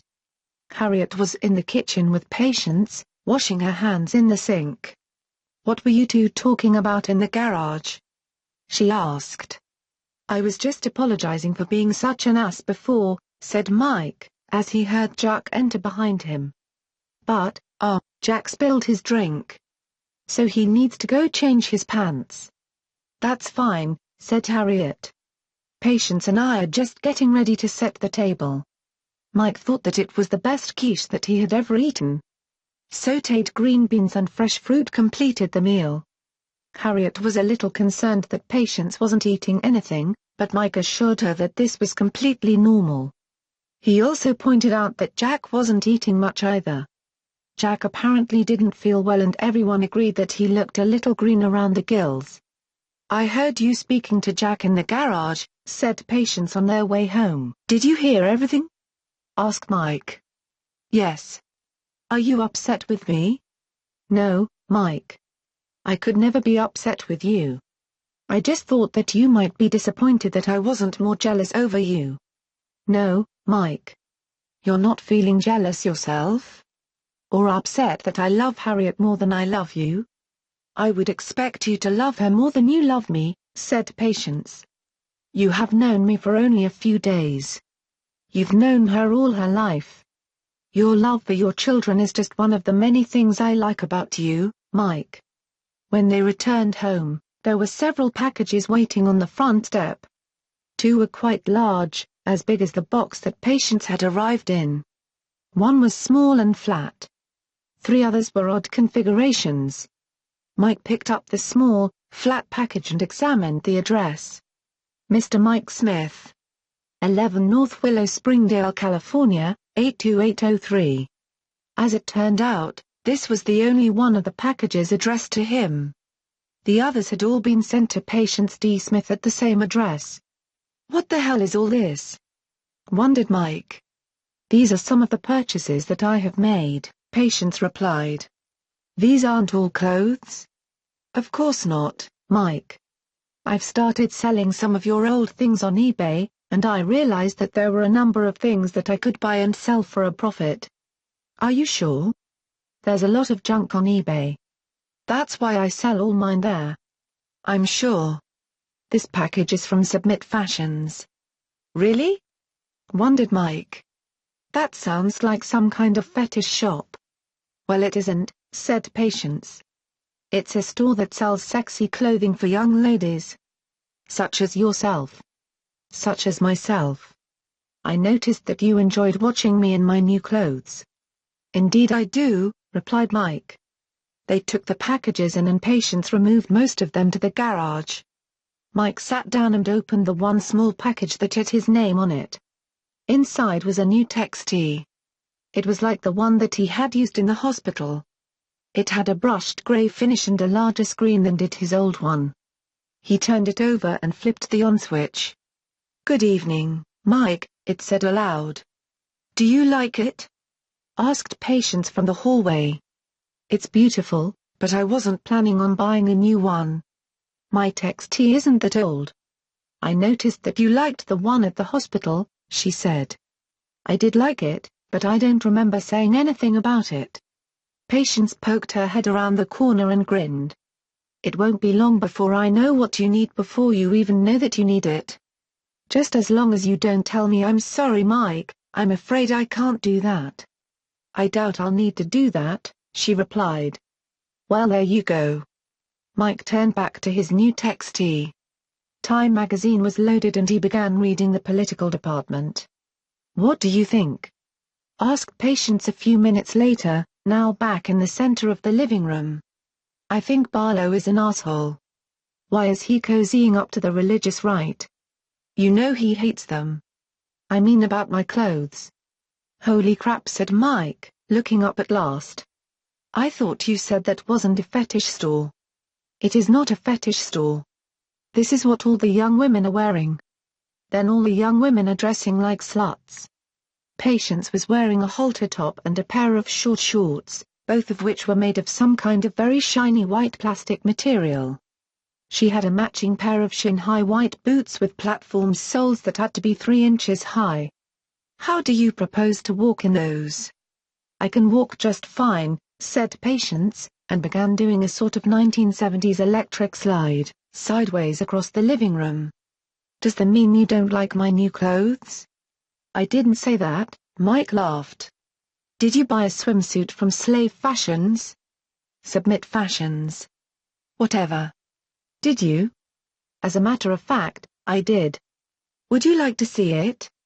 "No. Save it for tomorrow. We're going to the beach." "That is very exciting, Mike," said Patience, exactly as excited about it as she was about anything Mike suggested. Mike spent the remainder of the evening gathering together everything that they would need for a day at the beach. then he watched the news and joined Patience, who was waiting in bed for him. They spent a very enjoyable half-hour together there, and afterwards Mike had just enough awareness to note her leaving him alone as he dozed off. In the morning Mike loaded the beach chairs, umbrellas, and towels into the car, along with the ice chest full of food and drinks that Patience had prepared before he had gotten up. They hopped in the car and drove west. Though they were in California, Springdale was a good 3-hour drive from the coast. The time went by quickly though. Mike listened to the radio. Patience watched him with devotion in her eyes.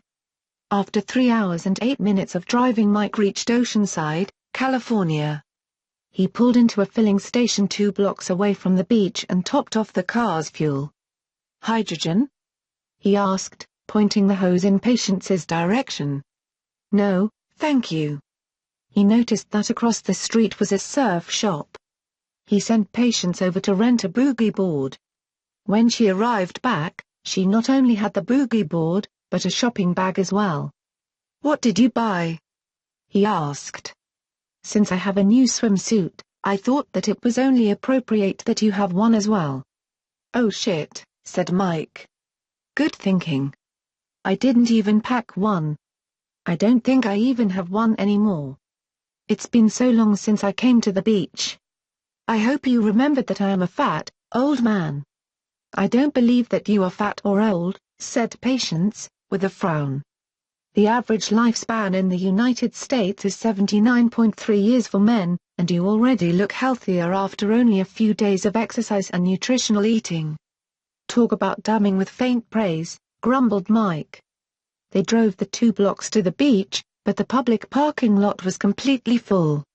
Mike paid $45 to park his car for the day in a private lot. Normally, he would have complained about having to pay so much just to park, but nothing seemed to bother him anymore. After trucking the ice chest, chairs, towels, umbrella, and boogie board down to the sand, and finding a good spot just above the high tide line, the 2 of them went to the public changing rooms. Mike liked the swimsuit that Patience had picked out for him. It was long, almost to his knees, and was bright orange, yellow, and red. He thought it was the type of suit that a young man would wear. It made his head swell a little to think that Patience thought it was appropriate for him. When he stepped out of the changing room and saw Patience in her suit, his mouth fell open. Her suit was without a doubt the smallest bikini that he had ever seen. Even on the internet. The little patch of material in the front could not have been more than an inch wide, and it stuck up only an inch and a half above the joining point of her legs. The back had no patch of cloth at all. It was just string. The top could have been custom-made for her, in that the 2 triangular cups so fit her round ripe breasts that there was not a jot of material wasted. Wondering if she might be arrested for indecent exposure, Mike looked around. He was shocked to find that most of the young women at the beach were wearing suits very similar. It had been a long time since he had been here. Though there were plenty of women with small sexy suits on the sandy shore, Mike noted that almost every eye still turned to Patience as they walked to the beach chairs. While he sat, Patience rubbed SPF 210 sunblock on all of his exposed surfaces. "I suppose you don't need any sunblock?" he asked. "I'm shielded against much greater radiation that I am likely to be exposed to here, Mike," Patience replied. "So you don't tan?" "No. I will remain always the shade that you chose when you ordered me." For the next several hours, Mike and Patience hopped through the surf, built a sand castle, knocked it down, pulled each other along on the boogie board, and had a great time. Though he was initially concerned about water getting into the small openings in the back of her neck, Patience showed Mike that she had protected against such a calamity by covering the area with a clear plastic patch. By the time Mike thought about food, it was early afternoon. Patience had packed quite a picnic lunch: sandwiches, fruit, Jell-O, and diet sodas. After he ate, they swam, and continued playing in the surf, Mike pointedly entering the water without waiting for an hour. He refused to be responsible for propagating an old wives' tale. When night eventually fell, they strolled along the beach, listening to the pounding of the waves. They walked to the opposite end of the stretch of sand, several miles from where they had parked, and found a seafood restaurant. They smiled and talked over the candle-lit dinner, though Patience didn't eat. Then walked back down the darkened beach, hand in hand, pausing every so often to look at the moon reflecting off the waves. When they reached their picnic site, they found they were all alone on the sand. Patience leaned over and kissed Mike deeply, her tongue darting in and out of his mouth. He returned her kisses and more. She deftly removed the tiny bottom of her swimsuit and pulled him over onto her, as he frantically pulled at the strings that held up his trunks. Their love-making left a sensual imprint in the sandy beach. "Like sea otters," said Patience. "That was a pretty good day," said Mike. They gathered up their belongings and carried them back to the car. Loading the things in the back seat, Mike opened the passenger door for Patience and then climbed into the driver's side. Yes, this certainly was a pretty good day. Chapter 5. The next morning Mike woke up late but feeling great. He stretched in bed and then looked around. He had become used to being greeted as he woke with breakfast and that smiling perfect face. But Patience wasn't there. He wasn't concerned. She was probably cleaning, rearranging the house, or buying and selling on eBay. Shaving and then popping into the shower, Mike shampooed his hair and washed his body, finding quite a bit of sand here and there. When he had dressed, he walked downstairs to the family room to find breakfast laid out for him on the coffee table, toast and orange juice. He sat down and ate while watching View TV. As he ate, he heard several vehicle horns honking outside. Not paying too much attention, he turned back to the View TV. Battlefield Europa was on. Then he heard more honking. He was not one of those people who like to get up and go outside to see what the neighbors were up to. He generally shied away from going outside the house at all, especially during the summer. The median temperature for June in Springdale was well over the century mark. But as the honking continued, Mike got up out of his chair, brushing off the toast crumbs, and walked through the hallway and foyer to the front door. Opening it, he was hit by the blast of hot air from outside and he squinted his eyes at the bright sunshine. Mike had just managed to unsquint his eyes when another car went zooming by, honking, and he saw the source of the disturbance. Patience was in the center of the front yard, just beneath the shade of the large weeping willow tree on her hands and knees. She was transferring potted pansies from small cardboard containers into neatly cut holes that she had made in the rich black soil of the flower bed. Her shapely ass was pointed towards the street and she was wearing the same tiny string bikini that she had worn to the beach. Patience. Patience looked up with a smile on her face. "Come in here." Jumping to her feet, Patience hopped to the door. Her arms and legs were stained with dirt. Mike let her in and closed the door after her. "What do you think you're doing?" "I am planting some flowers, Mike. Now that the house is clean and orderly, I have decided to spruce up the yard. The honking horns weren't an indication to you that you might be obstructing traffic? I'm surprised you didn't cause an accident." "I was nowhere near the road," said Patience, innocently. "The motorists have been honking warnings to each other, but it had nothing to do with me. The drivers were honking because you had your ha-ha pointed at them. Why are you wearing your bikini?" "I did not want to damage my clothes. I have ordered some work clothes, but they have not arrived yet." "Well, go get cleaned up. We have to go to Walmart." That's just what they did. Cleaned up and dressed in something Mike considered more appropriate, though still fetching, a short red dress, Patience met him by the door. Climbing into the car, they drove the short distance to the discount superstore where they purchased several pairs of shorts and simple tops for Patience. Mike also had her pick out a large floppy-brimmed hat. Though he knew that she wouldn't get sunburned, it just didn't seem right for her to be outside all day in the summer sun without one. Patience took the opportunity to purchase supplies for upgrading the yard. She bought garden edging, tools, flowers, fertilizer, and a yard bot. Mike was skeptical about spending $280 on the boxy device which wandered around the yard cleaning the artificial turf that now by law had replaced all of the lawns in water-starved Springdale, but Patience made a convincing argument that it would beautify the outside of the house. Returning home, Mike sat down in his recliner again and Patience, now dressed in white shorts and a little spaghetti strap top along with work gloves and her new floppy hat, returned to the yard. Mike watched the news, but began to feel as though he should be doing something around the house too.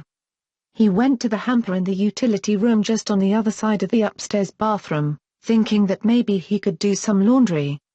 But the hamper was empty. He looked in the study to see if anything needed to be dusted. It didn't. As a last resort he made his way into the kitchen to see if the refrigerator needed to be cleaned. It was not only cleaner but neater than it had ever been. He threw away an old bottle of steak sauce, even though he was sure it was still good. Perhaps there was something he could do outside. Though he grimaced when he glanced at the digital thermometer by the door, 132 degrees, he opened the portal and stepped outside. Patience, he shouted when he saw her. His robot girlfriend lay prone on the turf, her arms and legs splayed in distressing angles. She was still half-shaded by the willow tree, but her legs were sticking out into the direct sun. Rushing over to her, he knelt down and gently rolled her over. Her once human-looking face, now motionless with eyes open, seemed more like a mannequin than anything that had once had animas. This effect was only heightened when Mike lifted her up in his arms to carry her to the front door. She weighed less than a human being, somewhere around 80 pounds Mike guessed, but unlike a human being she didn't bend and conform to an easily carried form. Her arms continued to stick out and her legs stayed stiffly straight. Kicking open the door, he carried her to the white couch and laid her down. She didn't move and her eyes stared lifelessly at the ceiling. Shit, shit, shit. Mike felt her wrist. Her arms were hot from the sun but there was no pulse. But of course she would have no pulse. He tried to see if he could detect anything wrong by looking into her eyes. He couldn't. They looked just as they had looked, but without the slight movement that her eyes, like human eyes, had shown. Mike thought that they looked like they didn't have patience in them anymore, the way that he suspected a human being's eyes would look when that person died, though he had never looked into the eyes of a dead person. Not even Tiffany's.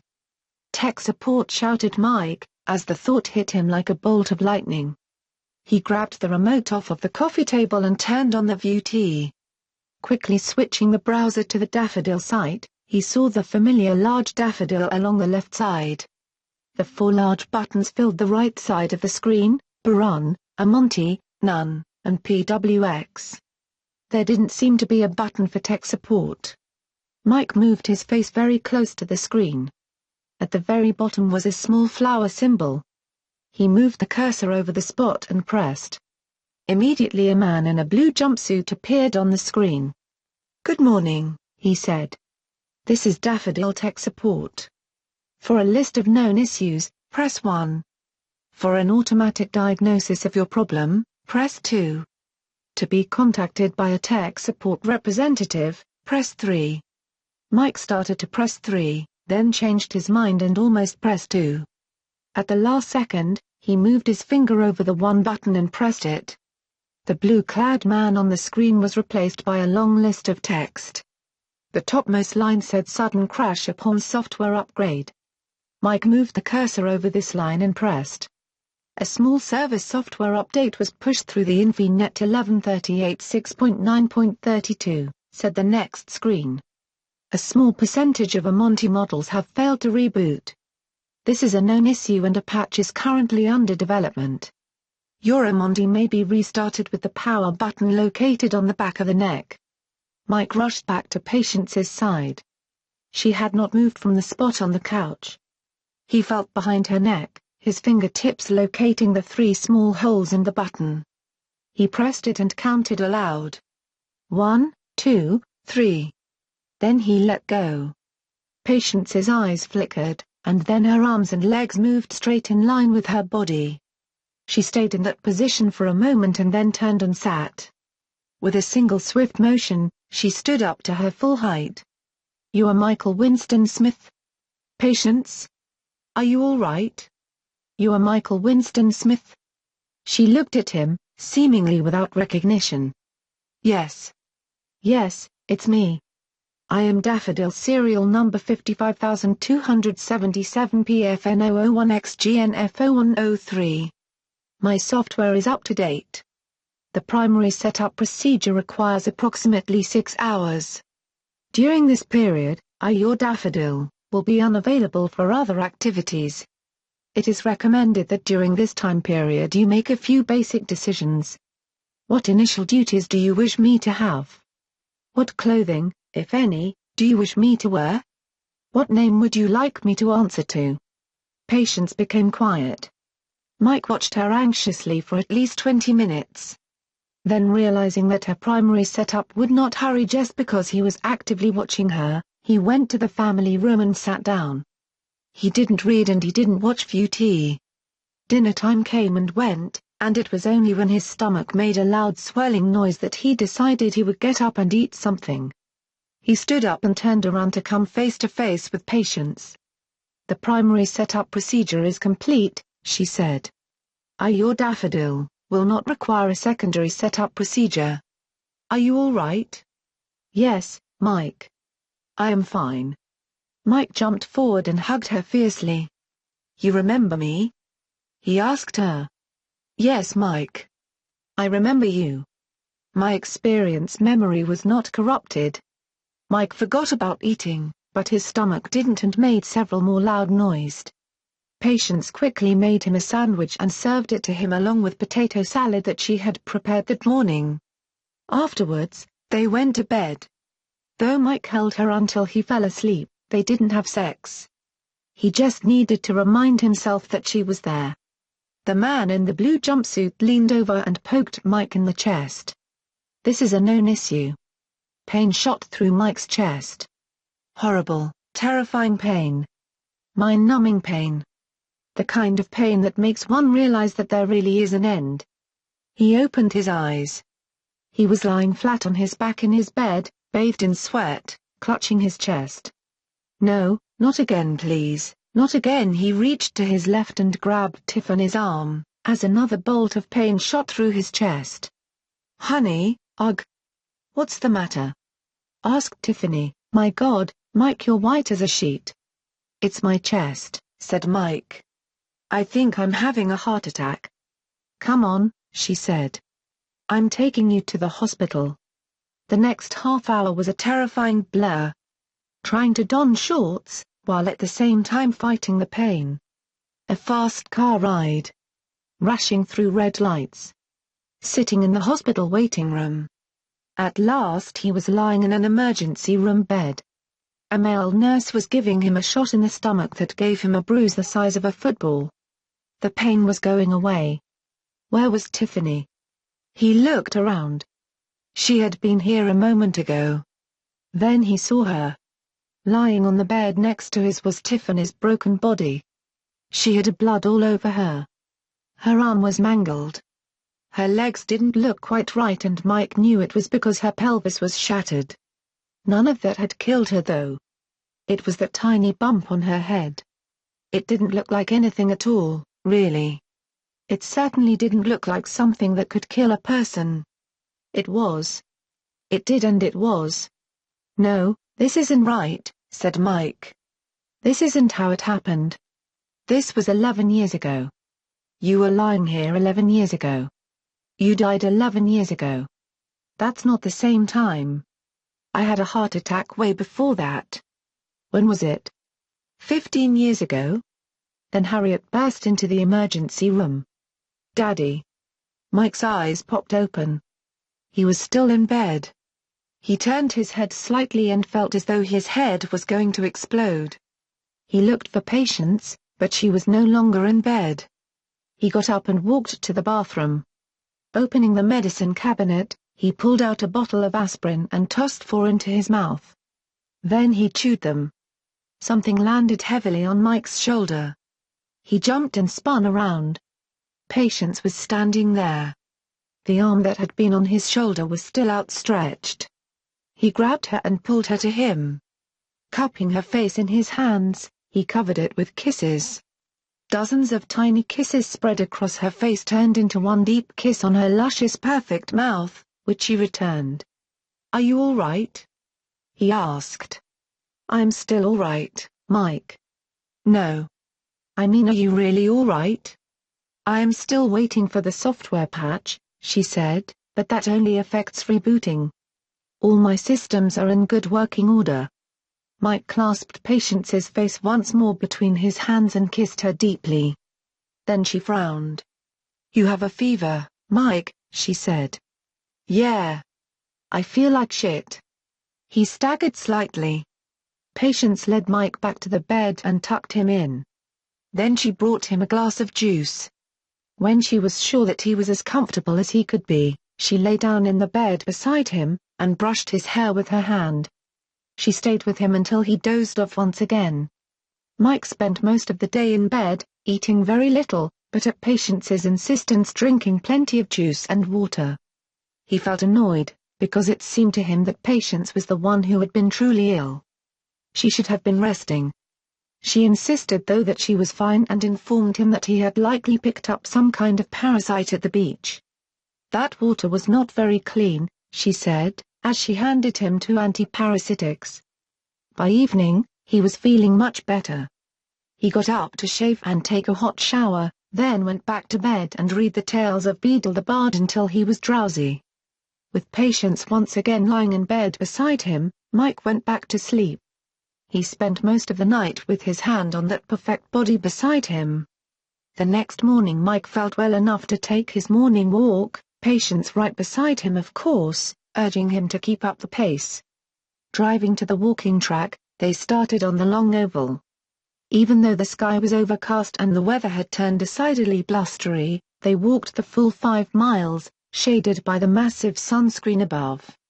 They walked at a quick pace, but instead of feeling as though he were going to pass out, Mike felt rejuvenated when they returned home.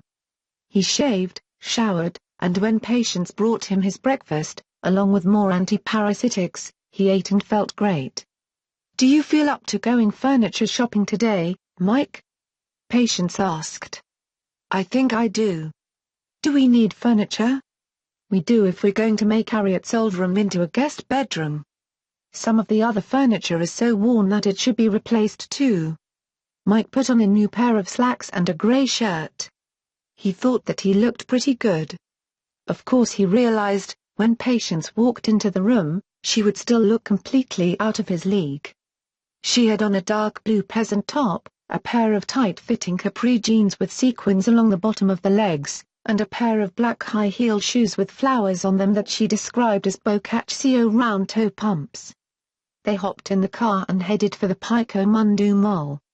Once there they went to Modern Furnishings. Do you have a split-back lounger in reddish-brown leather? Patience asked the clerk. Just what you see, answered the clerk. Mike didn't know what it was that Patience had asked for, but they ended up picking out a nice leather couch with clean lines that was pretty comfortable. They also found a nice double bed and a pair of nightstands. He paid for them and scheduled delivery. They had lunch at Gyro Time. Then before leaving, Mike insisted on stopping at Venus to buy some more clothes for Patience. He was finding that he enjoyed seeing her dressed up in her sexy clothing almost as much as he did seeing her naked. Patience certainly seemed to enjoy showing off new clothes to him. This time she selected something called a Marilyn collar sweater dress, which completely covered her from neck to mid-thigh, but showed off every curve and, Mike was happy to see, every bump too. As they walked across the parking lot toward the Chevy, Mike stopped suddenly and looked at Patience. What is it, Mike? She asked. I'm falling in love with you, you know, he said. Patience smiled happily. I thought you might be, Mike. Really? At first I didn't know for sure. But once I got to know you and your needs, I believed that it would be only a matter of time. I am for you, Mike. Yes, Mike mused. Yes, you are for me. Chapter 6. 2 days later Mike sat looking at an ad on ViewT. He had seen the commercial at least 20 times during the past week, and the possibilities presented had slowly gelled in his brain into a decision. When Patience came into the room, he looked up at her. After you're done with whatever things you have planned for the day, pack a bag. We're going out of town for the next 3 days. Where are we going, Mike? She asked. We are going to Vegas. Las Vegas, Nevada.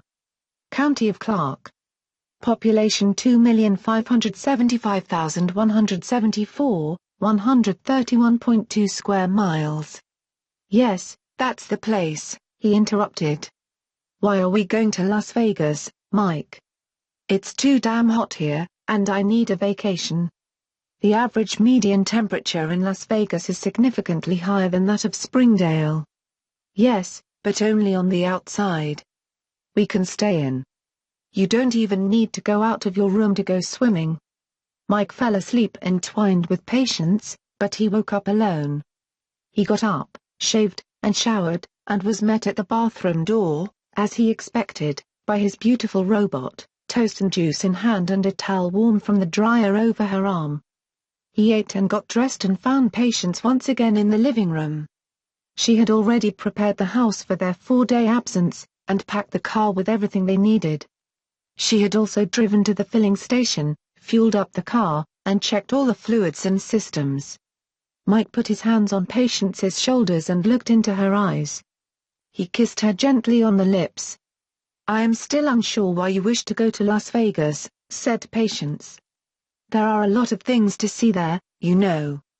Yes, I know. They have casinos, an indoor amusement park, a water park, a museum devoted to Liberace. And the all-new Star Trek experience, said Mike. The Star Trek experience at the Las Vegas Hilton was closed almost 24 years ago. That hotel isn't even there now. They've built a new one, explained Mike. A new Star Trek, not a new Hilton. It's part of the remodeling of the Tangiers. I can't believe you didn't know that. I can't believe it either, said Patience. I-15 was a long road through the desert. It wouldn't be fair to call it a lonely road because it was almost as packed with cars as any single section of the Los Angeles freeway. It zoomed down one long, slow incline to the desert floor and then zoomed up one long, slow climb to cross the mountains, only to do the same thing again on the other side. And again. And again. The highway was so busy that there was a great deal of concentration involved in negotiating one's path through the slower vehicles. That so many California drivers apparently did not understand that the left lane was supposed to be for passing only made it more so. By the time they had reached Barstow, Mike wished that they had booked passage on the maglev train that ran along beside the highway. Mike drove with his left hand on the steering wheel and his right hand resting on the back of Patience's neck. She was reading Foda's Guide to Having Fun in Las Vegas 32 edition, at a rate of about 7 pages per minute, which meant that she was studying it quite carefully. Mike was amused, watching her flip through the screens of her textee, because he had never seen her read a book before, what with her having been apparently imbued with a seemingly endless store of information about every topic which she had approached. Whoever supplied that information, apparently hadn't anticipated a trip to Vegas. Patience was more than capable of filling that void herself though. Mike stopped to fill the tank in Baker. Nearby were half a dozen fast food restaurants, so he steered into the drive-thru of Arby's and purchased a Western garden salad and a Diet Pepsi for himself, and a bottle of water for Patience. She quickly drank her water, then knelt sideways on the seat, and fed him his salad as he continued on to Vegas. She carefully inserted a forkful of lettuce, tomato, chicken, or apples each time he opened his mouth, with a large beautiful smile each time she managed to get it in without vinaigrette running down his chin, and a cute little pout when she didn't.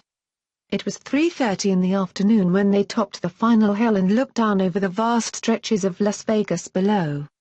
It wasn't so much that it was a huge city, though it was much larger than it had been when Mike had been there last. It was that you could see the whole thing at once, which was true of so very few cities. It seemed like quite a drive down the hill and into the valley because Mike could drive the entire distance and never lose sight of his destination, but it actually only took about 45 minutes. He took the Flamingo exit and drove west towards the Palms. Parking the car in the high-rise parking structure, they made their way in through a large door and into the vast sparkling landscape of the casino. A golden pathway on the rug led through it to the hotel lobby. Along the way, Mike stopped and swiped his cash card through the reader in front of a slot machine. Pressing the indicators below the slot, he bet $5 and pulled the one arm of the one-arm bandit. The digital pictures that had long ago replaced mechanical wheels whirled around and came to a stop. There was a rocket ship in the first column, a naked woman in the second, and a banana in the third. "No robots allowed in the casino," came a voice behind them. Mike looked back to see an armed security guard standing next to Patience. They were both a good 5 feet away from any of the gaming machines. "She's not playing. Robots are not allowed in casino. It's state law, Nevada revised statutes. It can pass through with you, but you can't stop and play while it's with you." Mike took Patience by the hand and led her through the far end of the casino and into the spacious marble-tiled hotel lobby. It took only minutes to check in and receive their key. "I didn't like it when he called me in it," said Patience, while they waited. "No, I didn't either," said Mike. Moments later they were on their way up in the elevator. Their room was on the 7th floor, which Mike took as a good omen. He had been tempted to get one of the custom suites. The erotic suite, the G suite, the sapphire sundown suite, and the hot pink suite had all sounded like fun. But he reminded himself that he was still a teacher and had been living quite the high life lately. Despite the large bank balance that he had upon Patience's arrival, he had only received one paycheck since that time, and he still wasn't all that sure about Patience's eBay money-making schemes. The superior room, as it was called, had a king-size bed, a big view tea, a jacuzzi tub, and a very nice sound system. Mike plopped down on the overstuffed, king-size bed. Not 20 minutes later, the robot bellhop arrived with their luggage and Patience unpacked and put all of the clothes in the dresser drawers in the closet. Mike smiled. He usually left everything in the suitcases. She finished quickly, then knelt down at the foot of the bed and gave Mike a foot massage.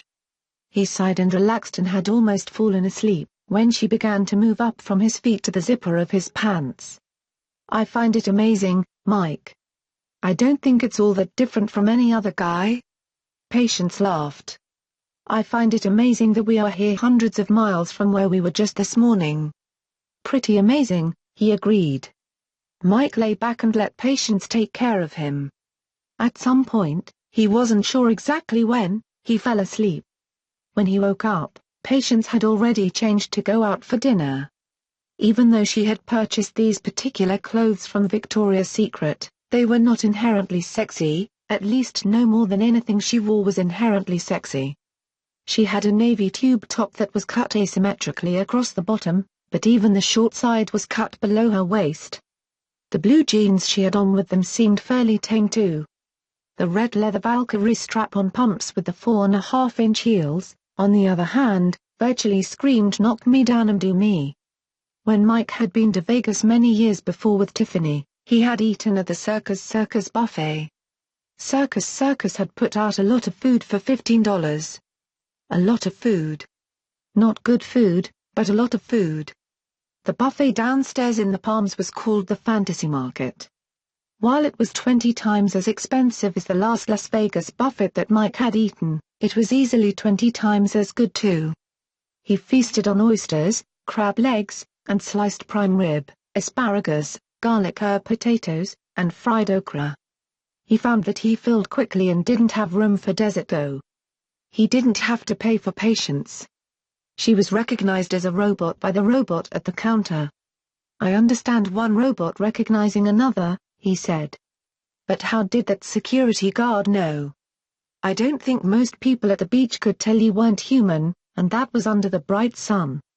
"They have electronic detectors all around the casino," said Patience. "I can feel the magnetic field they give off." "Really?" "They want to make sure that a robot is not allowed to gamble. With a computer brain and heightened senses, I would not be fooled by the randomizing efforts used in gambling games. I would win." "Really?" "Yes." "Well, I guess they can't have that." Patience smiled. After dinner they walked through the casino and out the front entrance of the hotel. Mike didn't want to bother with his car, so he had a robot valet hail a taxi for them. Once inside, Patience directed the driver, Mike recognized him as a gizmo servbot, to take them to the finest gentlemen's club in the area. Mike knew that the driver would take them to whichever strip club paid the biggest kickback to the taxi company. He wondered if Patience knew that as well. Had they included that in her memory banks? Had she read it in Foda's guide? A quick drive to and then down the fabulous Las Vegas Strip brought them to the Olympic Gardens. It was a large warehouse-looking structure that had been done over with faux Greek columns, Doric columns, Mike noted, and ivy.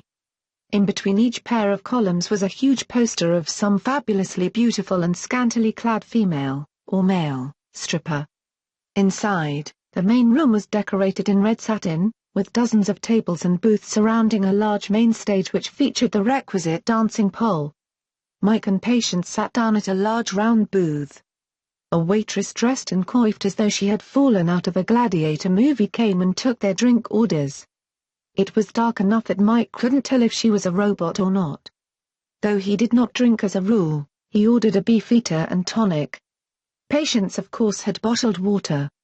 The bill came to $82.00, not including tip. Mike was surprised to see people eating as they watched the strippers. Such traditional ancient Greek cuisine as hot dogs and spicy chicken fingers seemed most popular. As they sat, the first dancer came on stage. She was introduced by a hidden announcer as Bailey.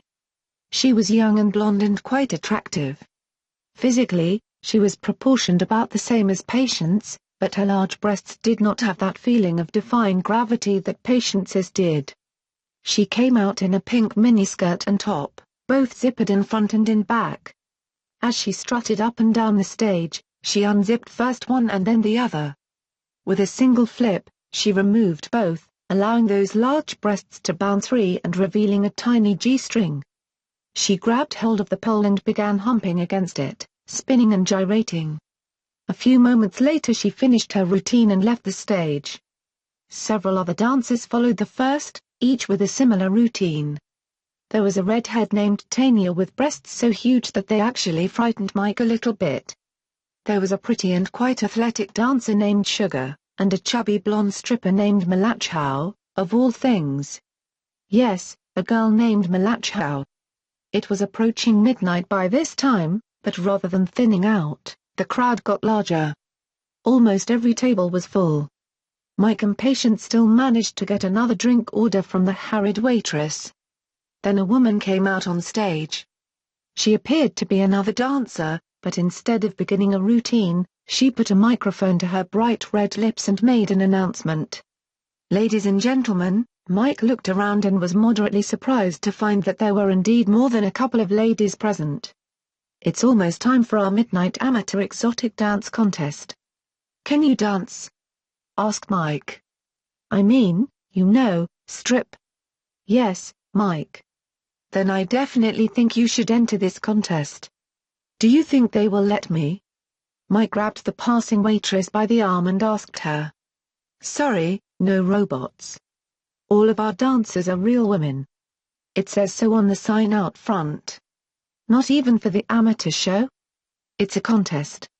It wouldn't be fair. By this time a dozen women were leaving their seats in the audience to be ushered behind the stage. Mike finished his drink. He and Patience didn't wait for the show to begin. They got up and headed for the exit, their seats filled almost as soon as they had vacated them. Just as they reached the exit the announcer came back on. Our first contestant tonight is a local girl. The crowd cheered. Here for your enjoyment is the very sexy Alyssa. Alyssa was a pretty dark-haired girl but she was plainly nervous. She had apparently dressed backstage in the standard stripper attire miniskirt, tube top, garter belts and stockings. She stumbled more than strutted to the front of the stage and stopped several feet before reaching the optimum position. She swung her hips to the left and the right several times, then with trembling hands pulled the tube top up over her head. The crowd applauded and cheered, and this apparently gave her a little more confidence. She grabbed hold of the pole and tossed up her heels a few times. I know you could have won the contest, said Mike, as he went out the front door. "You cannot be sure, Mike, as you have never seen me dance." "Well, we should rectify that immediately," said Mike. As they climbed into another cab and told the driver to return them to the Palms, Mike noted the real-life Girls No Robots sign on the outside of the building. "Say, how come we came here?" "Didn't you want to come?" asked Patience. "I guess so, but you were the one who told the cab where to go." "I told you I would know what you wanted before you did." Back in the hotel room, Patience sat Mike on the edge of the bed and went into the bathroom to change. She poked her head out the door and, in a remarkable imitation of a female announcer at the Olympic Gardens, said, "And now, from California, here's Patience." Mike applauded. Patience strutted out as though she were already dancing. She had on her same top and her own shoes, but she had replaced her jeans with a black miniskirt. When she reached a spot directly in front of Mike, she spun in a perfect 540-degree circle, so that she came to a stop facing away from him. She then bent over at the waist and began to gyrate her perfect ass at his face. Mike whistled. He was aroused and she was still fully clothed. Patience danced forward and wrapped herself around the doorway to the bathroom, using the dojam as a stripper would use a pole. She twirled to the side and began to sensually slide up and down. She threw her arms back, holding herself off the floor with her thigh muscles alone. She slowly let herself slide to the floor and then rose up to gyrate back and forth across the room. She slinked forward and whipped off the miniskirt so quickly that Mike didn't see how she had removed it. Beneath it she was wearing her own pink lace thong. With an equally slick move she removed her top and those magnificent breasts were revealed. There was an audible gasp at the sight and it took Mike a moment to recognize it as his own. Cupping her breasts with her hands, she tossed her head back. Eyes closed, and let her hands trail down the sides of her body, all the time rolling her hips in a circular motion. She then raised her arms up and placed her hands behind her head and slowly dropped to splits that a college cheerleader would have been proud of. She tossed her hair with one hand and with one finger of the other suggestively tugged down her bottom lip. "That was amazing," said Mike, applauding. "I can't believe that you belong to me." "I am for you, Mr. Smith." The following morning, Mike went down to the casino to gamble. Patience stayed in the room. She wasn't allowed on the casino floor and she utilized the time to clean and organize their possessions and to read. Mike played 21 at the gaming tables for a short time, but quickly lost the $300 that he had allowed for that purpose. He then walked to the side of the casino and played poker on the machines. He had played for 10 minutes or so, when a robot cocktail waitress stopped by. He ordered a gin and tonic. When the mechanical woman had left, he looked up and around. He noticed the series of shops running along the length of the casino. Perhaps he could buy some more new clothes for Patience. There was a tattoo parlor. He idly wondered if her skin would hold tattoo ink. And at the far end was a wedding chapel. Perhaps he should marry Patience. He didn't wonder whether he should ask her to marry him. There was no question of her answer. She was his. Did he love her? He knew that he didn't want to be without her. He did love her. But did he love her the way he loved his beauty, or did he love her the way that he had loved Tiffany? He wasn't even sure if he remembered how he had loved Tiffany anymore. He stood up and walked over to the wedding chapel. Just inside the glass doors draped with white decorations, Mike found a small counter with a woman standing behind it. She was tall and attractive, her blonde wavy hair a stark contrast to her chocolate skin. She looked up and smiled. "Good morning." "Good morning," replied Mike. "How much does it cost to get married?" The woman rewarded him with a broad smile. "We have weddings from $300. "Really? That's amazingly inexpensive."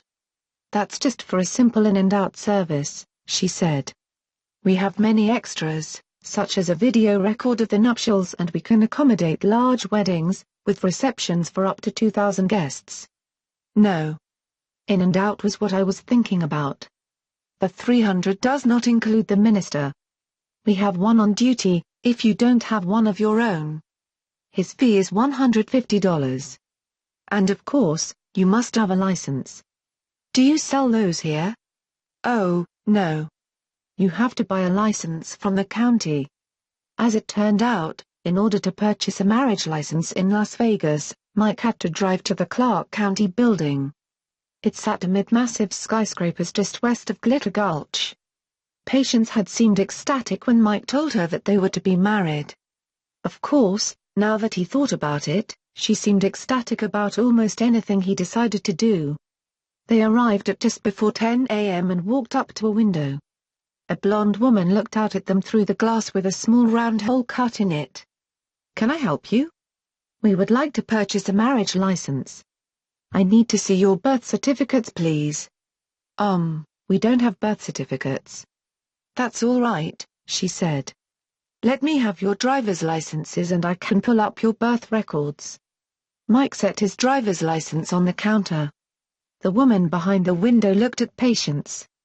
"I don't have a driver's license," said Patience. "National ID?" Patience shook her head. "Wait a second," said the woman behind the glass, squinting her eyes. "You're a robot." Patience nodded. "You can't marry a robot." The woman turned to Mike. "Why not?"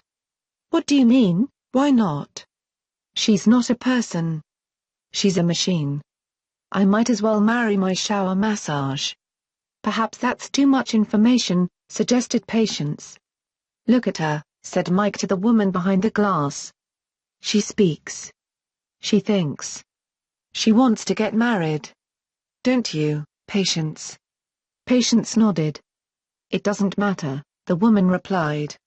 Under the Nevada Constitution, marriage is defined as a contract between a man and a woman. And robots by Nevada law are neither man nor woman. "You mean gay marriage is illegal in Nevada?" asked Mike. "Of course not." "Well, that wouldn't be a man and a woman. That would be a man and a man, or a woman and a woman." "I'm not going to argue with you about it, sir," said the blonde woman. "If you don't like the law, I suggest you go to a different state." "Well, how do you like that?" said Mike, as they walked to the car. "Perhaps it wasn't such a good idea after all," said Patience. "You don't want to marry me?" "Of course I do, if it would make you happy. I don't want you to get into trouble though." "Don't worry. They don't throw people in jail for illegally marrying, well, not usually. Let's forget about it for now and go to the Star Trek experience. That is really why we came to Vegas anyway." By the time they pulled into the massive parking lot of the Tangiers, Patience, not unexpectedly, seemed as excited as Mike was to visit the home of Captains Kirk, Picard, Sisko, Janeway, Archer, and Winters. They parked and locked the car, and then they headed inside. The Star Trek experience was located at the end of one space-themed section of the casino. As they approached, Mike pointed out to Patience the 12-foot-long models of the USS Enterprise F and the USS Excalibur hanging from the ceiling. Just to the right of the entrance was the ticket booth. They were able to step right up. There was no one waiting in line. The clerk behind the counter was not dressed as a Star Trek character, but was wearing a Star Trek experience jacket. "2, please," said Mike. "That will be $187.47. "What?" said Mike. "$181? "Yes, but that includes all 4 rides and the museum tour." "Shit. No wonder the Federation stopped using money. They were probably all broke." Mike paid for the tickets and he and Patience walked in. The museum tour was more of a fancy queue line into the ride than a real museum. It wound around in a circle following a timeline of the pseudo-history of the future. Opposite the timeline were displays of hundreds of props and recreations of props, including uniforms, communicators, phasers, and much more. Mike happily pointed out the events that he most vividly remembered from the shows as he led Patience along. Then suddenly he stopped. Right there on the timeline, on the year 2266, was a picture of 2 women in shimmering red dresses, who both looked remarkably like Patience, not exactly the same, but enough alike that they could have been her sisters. Mike traced a line with his fingers from the picture to the description on the timeline. 2 androids from the original series episode Mud. I must have seen that episode 100 times, but I didn't remember that any of the androids looked like you. Perhaps you had them in your subconscious when you designed my physical appearance, offered Patience. Maybe. You know, those androids were trying to take over the world by serving mankind, waiting on humans hand and foot until they couldn't get along without them. I don't want to take over the world. No? No. How about Daffodil? Do they want to take over the world? I am not allowed to say, said Patience. Oh, you are a funny one, said Mike. Thank you, Mike.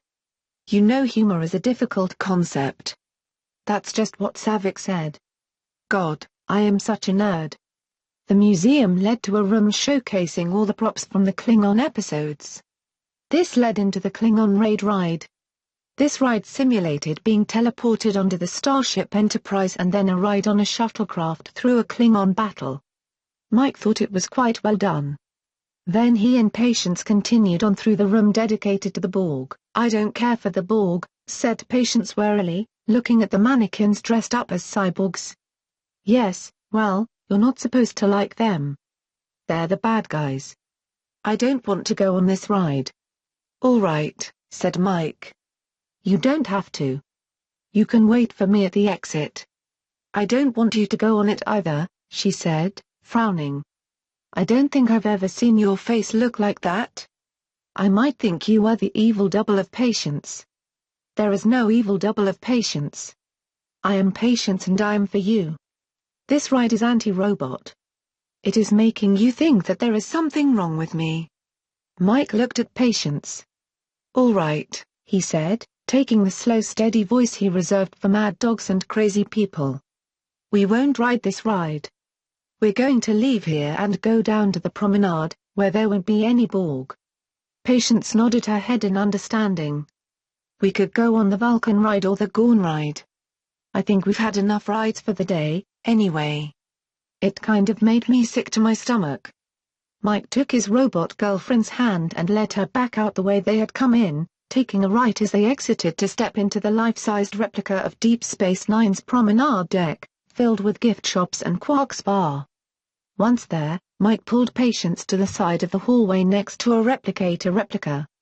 Are you all right? Yes. Are you sure?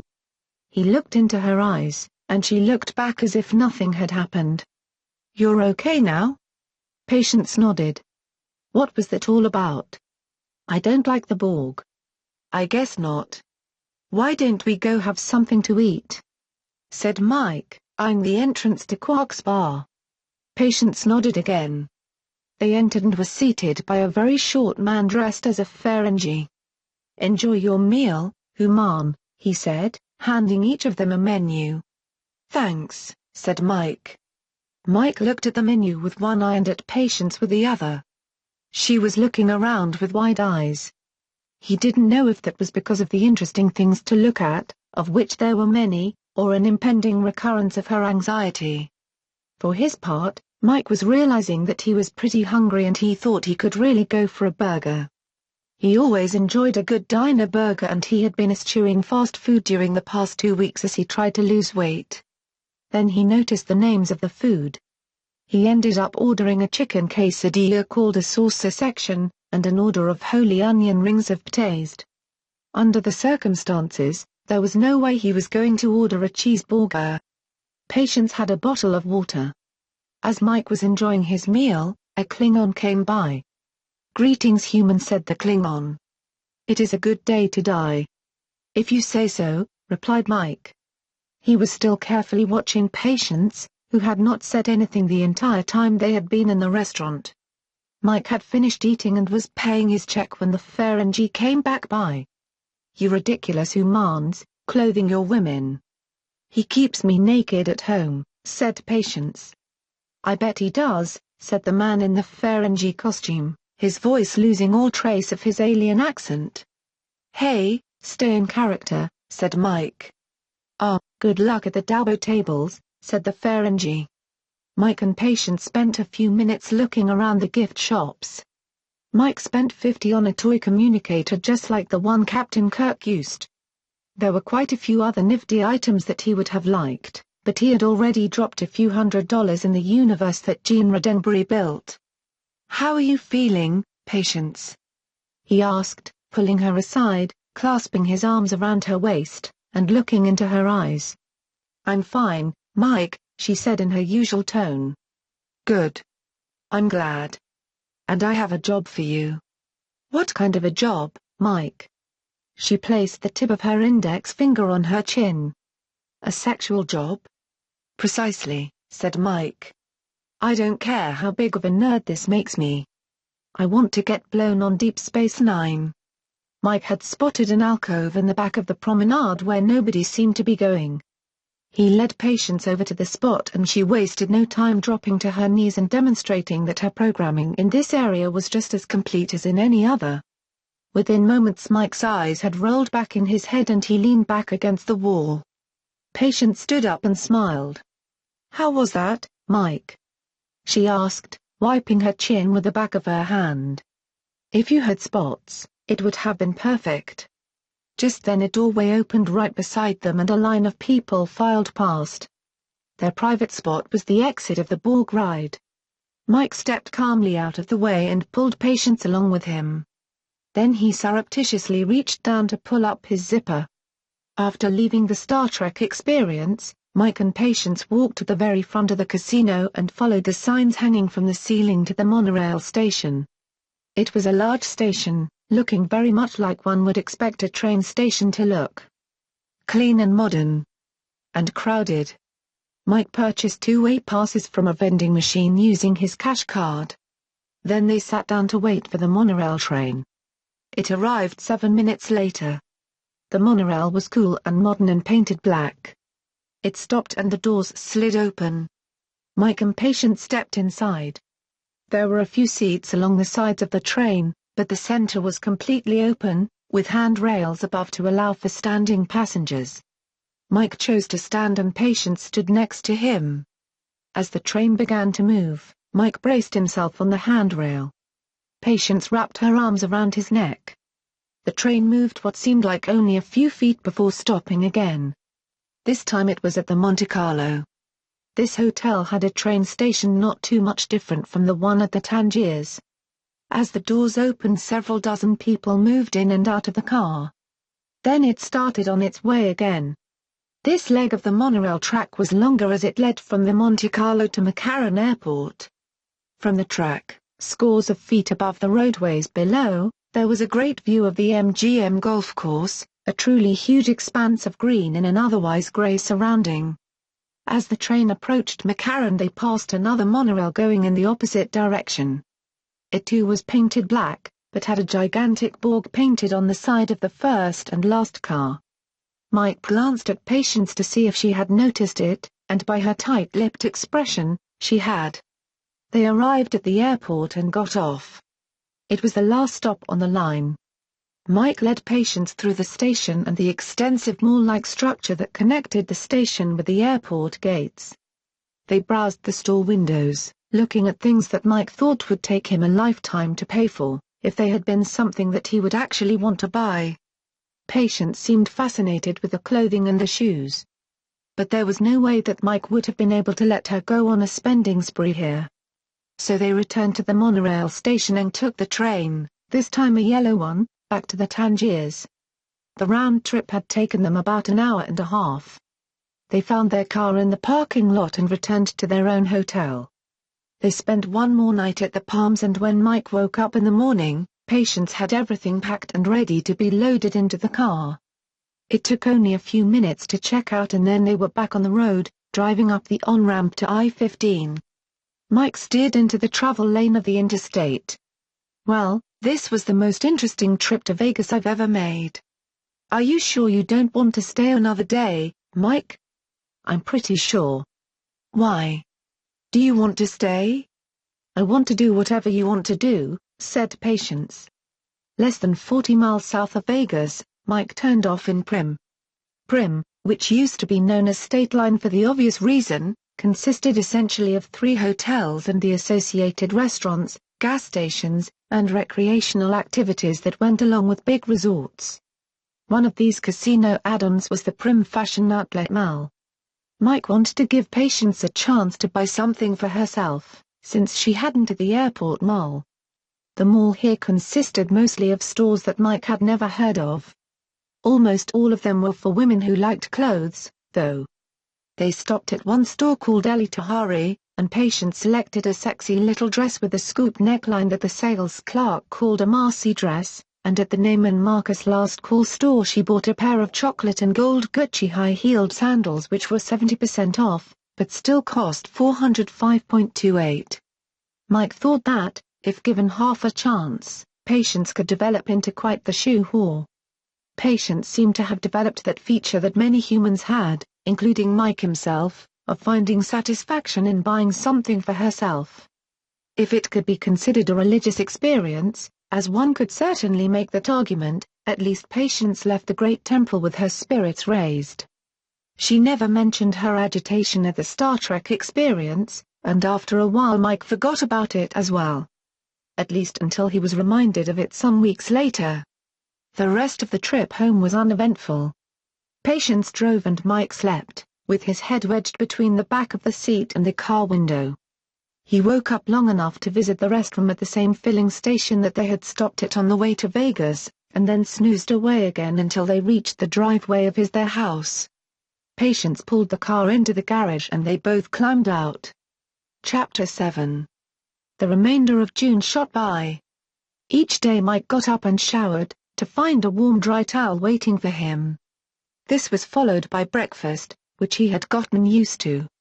Mike began to follow Patience's example and usually did a bit of light home improvement work before lunch, but as the month progressed and it became far too hot to work outside, he thought more and more about doing some writing.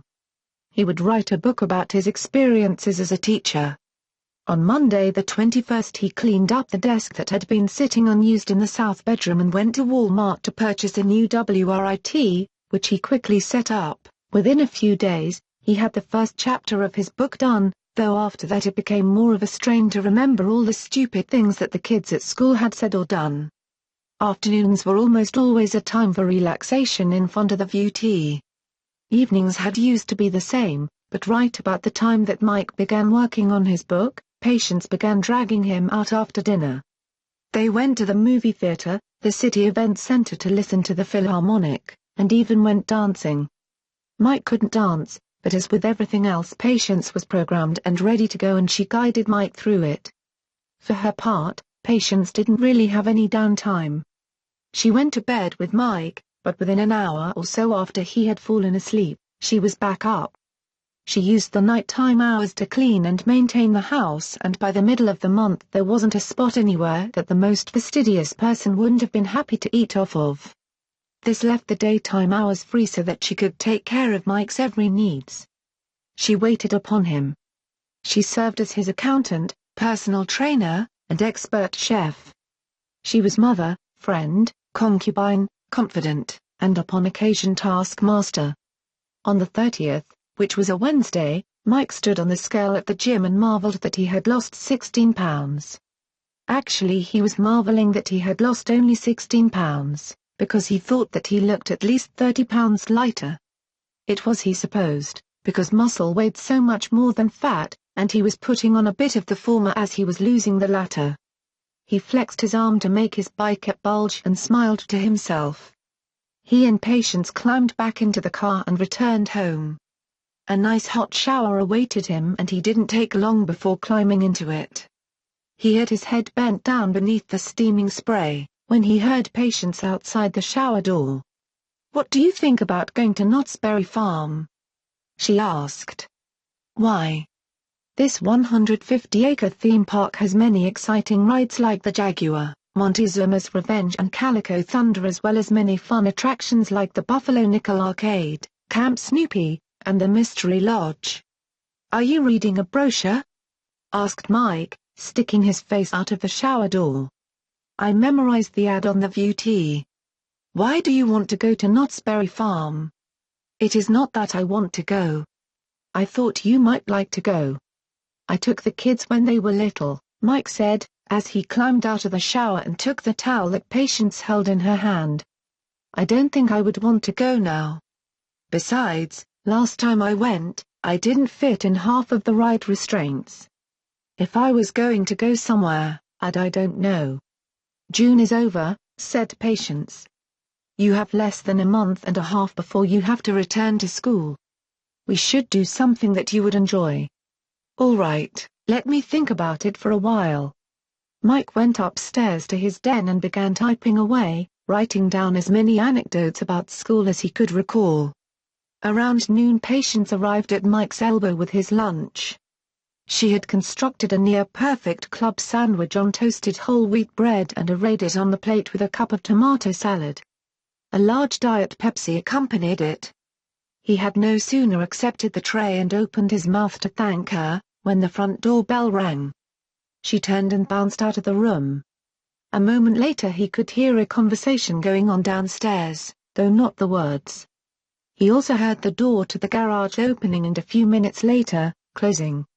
Mike didn't get up to see what was going on because he already knew.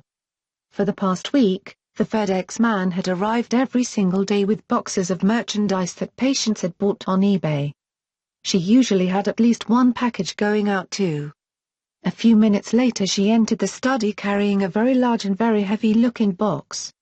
"What is that?" he asked. "It's a desk," said Patience. "I don't need a new desk.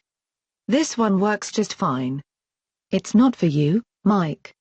It's for me." "What do you need a desk for?" "I'm going to use it when I keep track of my shipping and sales. I'm going to get a little VT and set it up here too, so that I can buy and sell on eBay right from here. Then I'm going to set up shelves in this closet and store my smaller merchandise right here. I can continue to keep the bigger things in the garage." "All right." Patience tore the end of the box open and began pulling out pieces of a black and white, assemble-it-yourself desk. She was still examining the parts that she had pulled from the box, when the doorbell rang again. "Don't get up," Mike said. "I'll get it." He skipped down the stairs to the front door and opened it. A tall man in a green army uniform stood at the steps. Mike stared at him for a moment and then stepped outside to clasp him around the shoulders. "General Smith, how are you?" "Dad, you know I could get court-martialed for impersonating a general. Why don't you let me in? It's got to be 400 degrees out here." Mike leaned back and looked at the thermometer just inside the door. "Not a bit over 148. Come on in." "Why didn't you tell me you were coming, Lucas?" "I wanted it to be a surprise." Mike closed the door and ushered his son into the living room. Lucas was a younger, taller version of his father. His hair was shorter and thicker, but already had the trademark Smith gray temples. He cut a fine figure in his uniform with 4 stripes on each sleeve. "How long are you staying for?" asked Mike. "I've got a week. I could stay with Harriet if you'd rather." "Don't be silly. I'm turning your room into an exercise room, but Patience has made a really nice guest bedroom out of Harriet's old room. I'm really glad you showed up. I was just starting to get bored." He paused. "They're not sending you to Antarctica, are they?" "No." Mike sighed. "That's a relief. I wouldn't mind going actually. But they don't need many accountants down there. You never know. They might want someone to inventory snowballs or body bags." "Yes, well, they might at that. So where is your robot girlfriend?" Patience Mike called up the stairs. "We have company." Patience came bounding down the stairs. Although Mike knew that she had been clothed, because she had made her daily contact with the delivery man, he didn't remember what she had been wearing. She had on a pink halter top, a pair of low-rise sky blue shorts with a 2-inch wide matching belt, and a pair of pink buckle sandals with cork wedge heels so high that a person shouldn't have been able to walk on them. Of course Patience wasn't really a person, at least according to the state of Nevada. She stopped with a bounce in the living room. "Hello Lucas," she said, and gave him a big hug. "Wow, Dad. Nice selection." "Thank you," said Mike and Patience at the same time.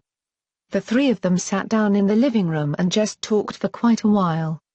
Before Mike or his son knew it, the afternoon was waning. Patience went to the kitchen to begin preparing dinner and Mike gave Lucas a tour of the house, showing him the many improvements and repairs that Patience had completed. He showed him the guest room, with a new bed and furniture, new curtains, and new paint. Lucas's luggage was already there, having been brought up by Patience earlier. So you turned Harriet's room into a guest room. Let's see this exercise room that you made out of mine. The exercise room had been improved quite a bit. It had been painted and had new blinds over the windows. The exercise mat on the floor was still there, but it had been joined by a treadmill, a stationary bicycle, and a rowing machine.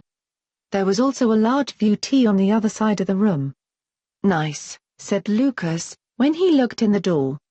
And across the hall here is the study, said Mike. We're still working on it. I've got my old desk over there. Patience is setting up her own desk right over here. What does she need a desk for? She's making a bit of extra money selling old junk on eBay. She's not selling my Star Wars action figures, is she? Of course not, assured Mike. Those aren't worth anything anyway. You should have sold them back when everybody was still collecting them. They have sentimental value, said Lucas. They're boxed up down in the garage. Well, I see you have a new WRIT, said Lucas. What are you doing with it? I've finally started that book I was always planning to write about school. It's coming along pretty well too. I've spent more time in this room in the past 2 weeks than I ever spent here. I don't even know why we had an extra bedroom.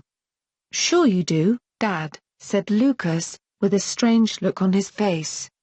Half an hour later, father and son and robot were seated around the dining room table overlooking a lovely meal of spiced chicken, mashed potatoes, asparagus, and Caesar salad. Both men ate heartily but Patience as usual, had only water. So, what are your plans this week? Mike asked his son. I'm going to take a couple of days and visit friends, and I figure I'll take Harriet and Jack out to dinner at least once, but other than that I don't have any firm plans. Would you like to do something together? We could have a bit of fun. Patience was just saying that we should go to Knott's Berry Farm or something. That would be fine, said Lucas. I know, said Mike.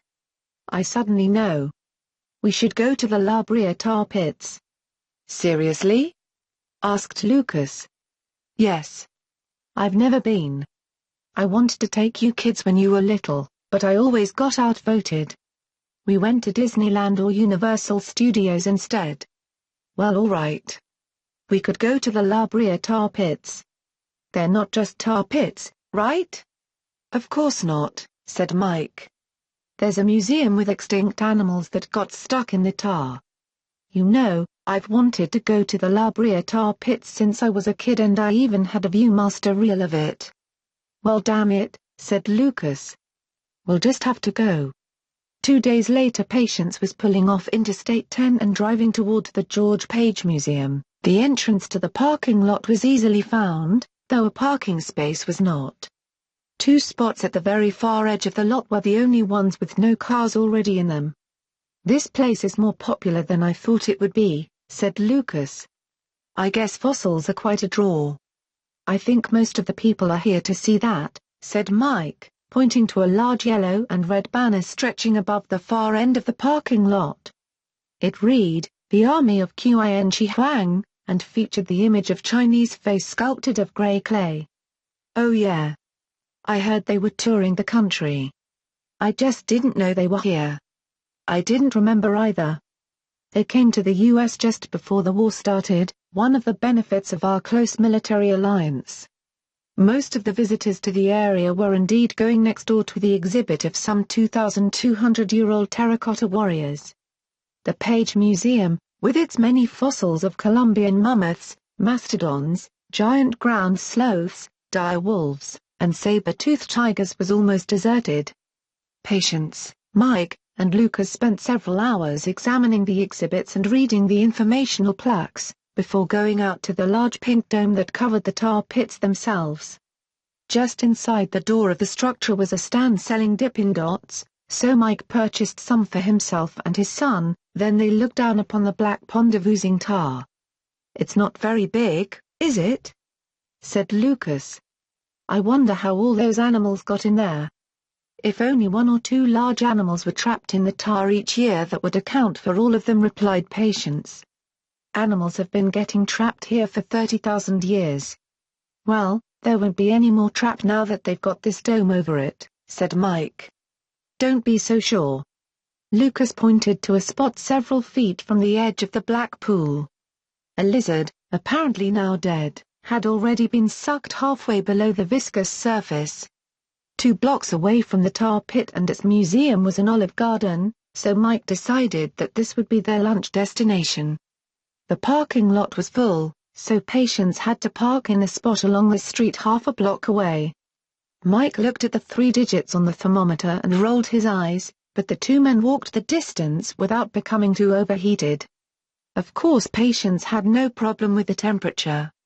The robot receptionist in the restaurant was a much more attractive and lifelike model than those used in the fast food places. She was obviously a jazzier model Gizmo, but she still had that tinny voice. She took their names without needing to write them down, gave them a house phone, and handed each of them a quarter-liter bottle of water. Mike stuck the phone in his pocket and they headed for the waiting area. "Let's stop and wash our hands," said Lucas, handing his water bottle to Patience for her to hold. "Who knows what woolly mammoth germs we have on us." When they stepped into the men's room, he turned to his father. "You don't treat her like a robot, Dad." "Well, she doesn't seem like a robot, does she?" "No, I have to admit she doesn't. It's easy to forget she's one until she says something that's not quite the way a person would say it, or she moves in a way that seems somehow mechanical." "Does how I treat her bother you?" asked Mike. "Yes. No. Well, maybe." Mike cocked his brow. "I don't know, Dad," said Lucas. "Maybe I would be bothered to see you with anybody. I know that's wrong, but that's how it is. I guess in a strange way, it bothers me less for you to have a robot than it would if you were going to get remarried.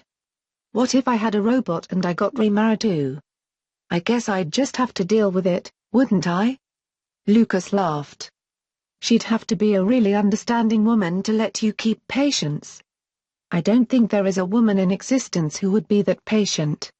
Lucas stepped up to the urinal while Mike put his hands beneath the automatic sensor of the faucet. "Interestingly enough, I almost married Patience." "Shit. What's the matter?" "I almost peed on myself." Lucas moved over to stand at the sink next to the one his father was standing at. "What do you mean you almost married Patience?" "When we were in Vegas, I decided we would get married, so we went to the county government building, but they wouldn't sell us a license." "No, they wouldn't, would they?" "You can't marry a robot." "Why not?" A phone rang and Mike reached into his pocket, pulling his out and looking at it. Then he stuffed it back in his pocket and reached into the other pocket to pull out the house phone. "Our table is ready." They stepped back out into the lobby to find Patience waiting for them. "I hope your hands are immaculately clean by this time," she said. Said Lucas. "We had certain bodily functions we needed to take care of." "She knows we were talking," said Mike. "She could hear everything." "I didn't listen," said Patience. "The bathroom was usually considered private." "You could hear if you wanted to though?" "Yes, of course." "Well, there's another thing." Lucas grabbed his father by the shoulder. "What about privacy?" "Our table's ready. Come on." They followed Patience and the greeter, who had already made their way through the dining room to their assigned seat. Once they were seated, they were handed a menu and Mike began to look over the many pasta possibilities. "I feel like linguine." "What about privacy?" asked Lucas. "I don't see it on the menu." "I'm serious." He turned to Patience. "You're connected to the Infinet, aren't you?" She nodded. "What kind of information are you sending out?" "I would never send out any information that would be harmful to Mike." and you can make the decision as to what is harmful and what isn't? She only sends out what I tell her to, said Mike. Are you sure? Asked his son. This isn't like the old computers, where the only information on it is what you typed in. Think about it. She's living with you. She hears and she sees everything. She has huge amounts of data flowing around in her electronic brain. How much of that is sent out that she might not even be aware of? I am aware of everything, said Patience. Literally every bit of data. All right, that's enough now, said Mike. Let's order our food and enjoy a nice meal together.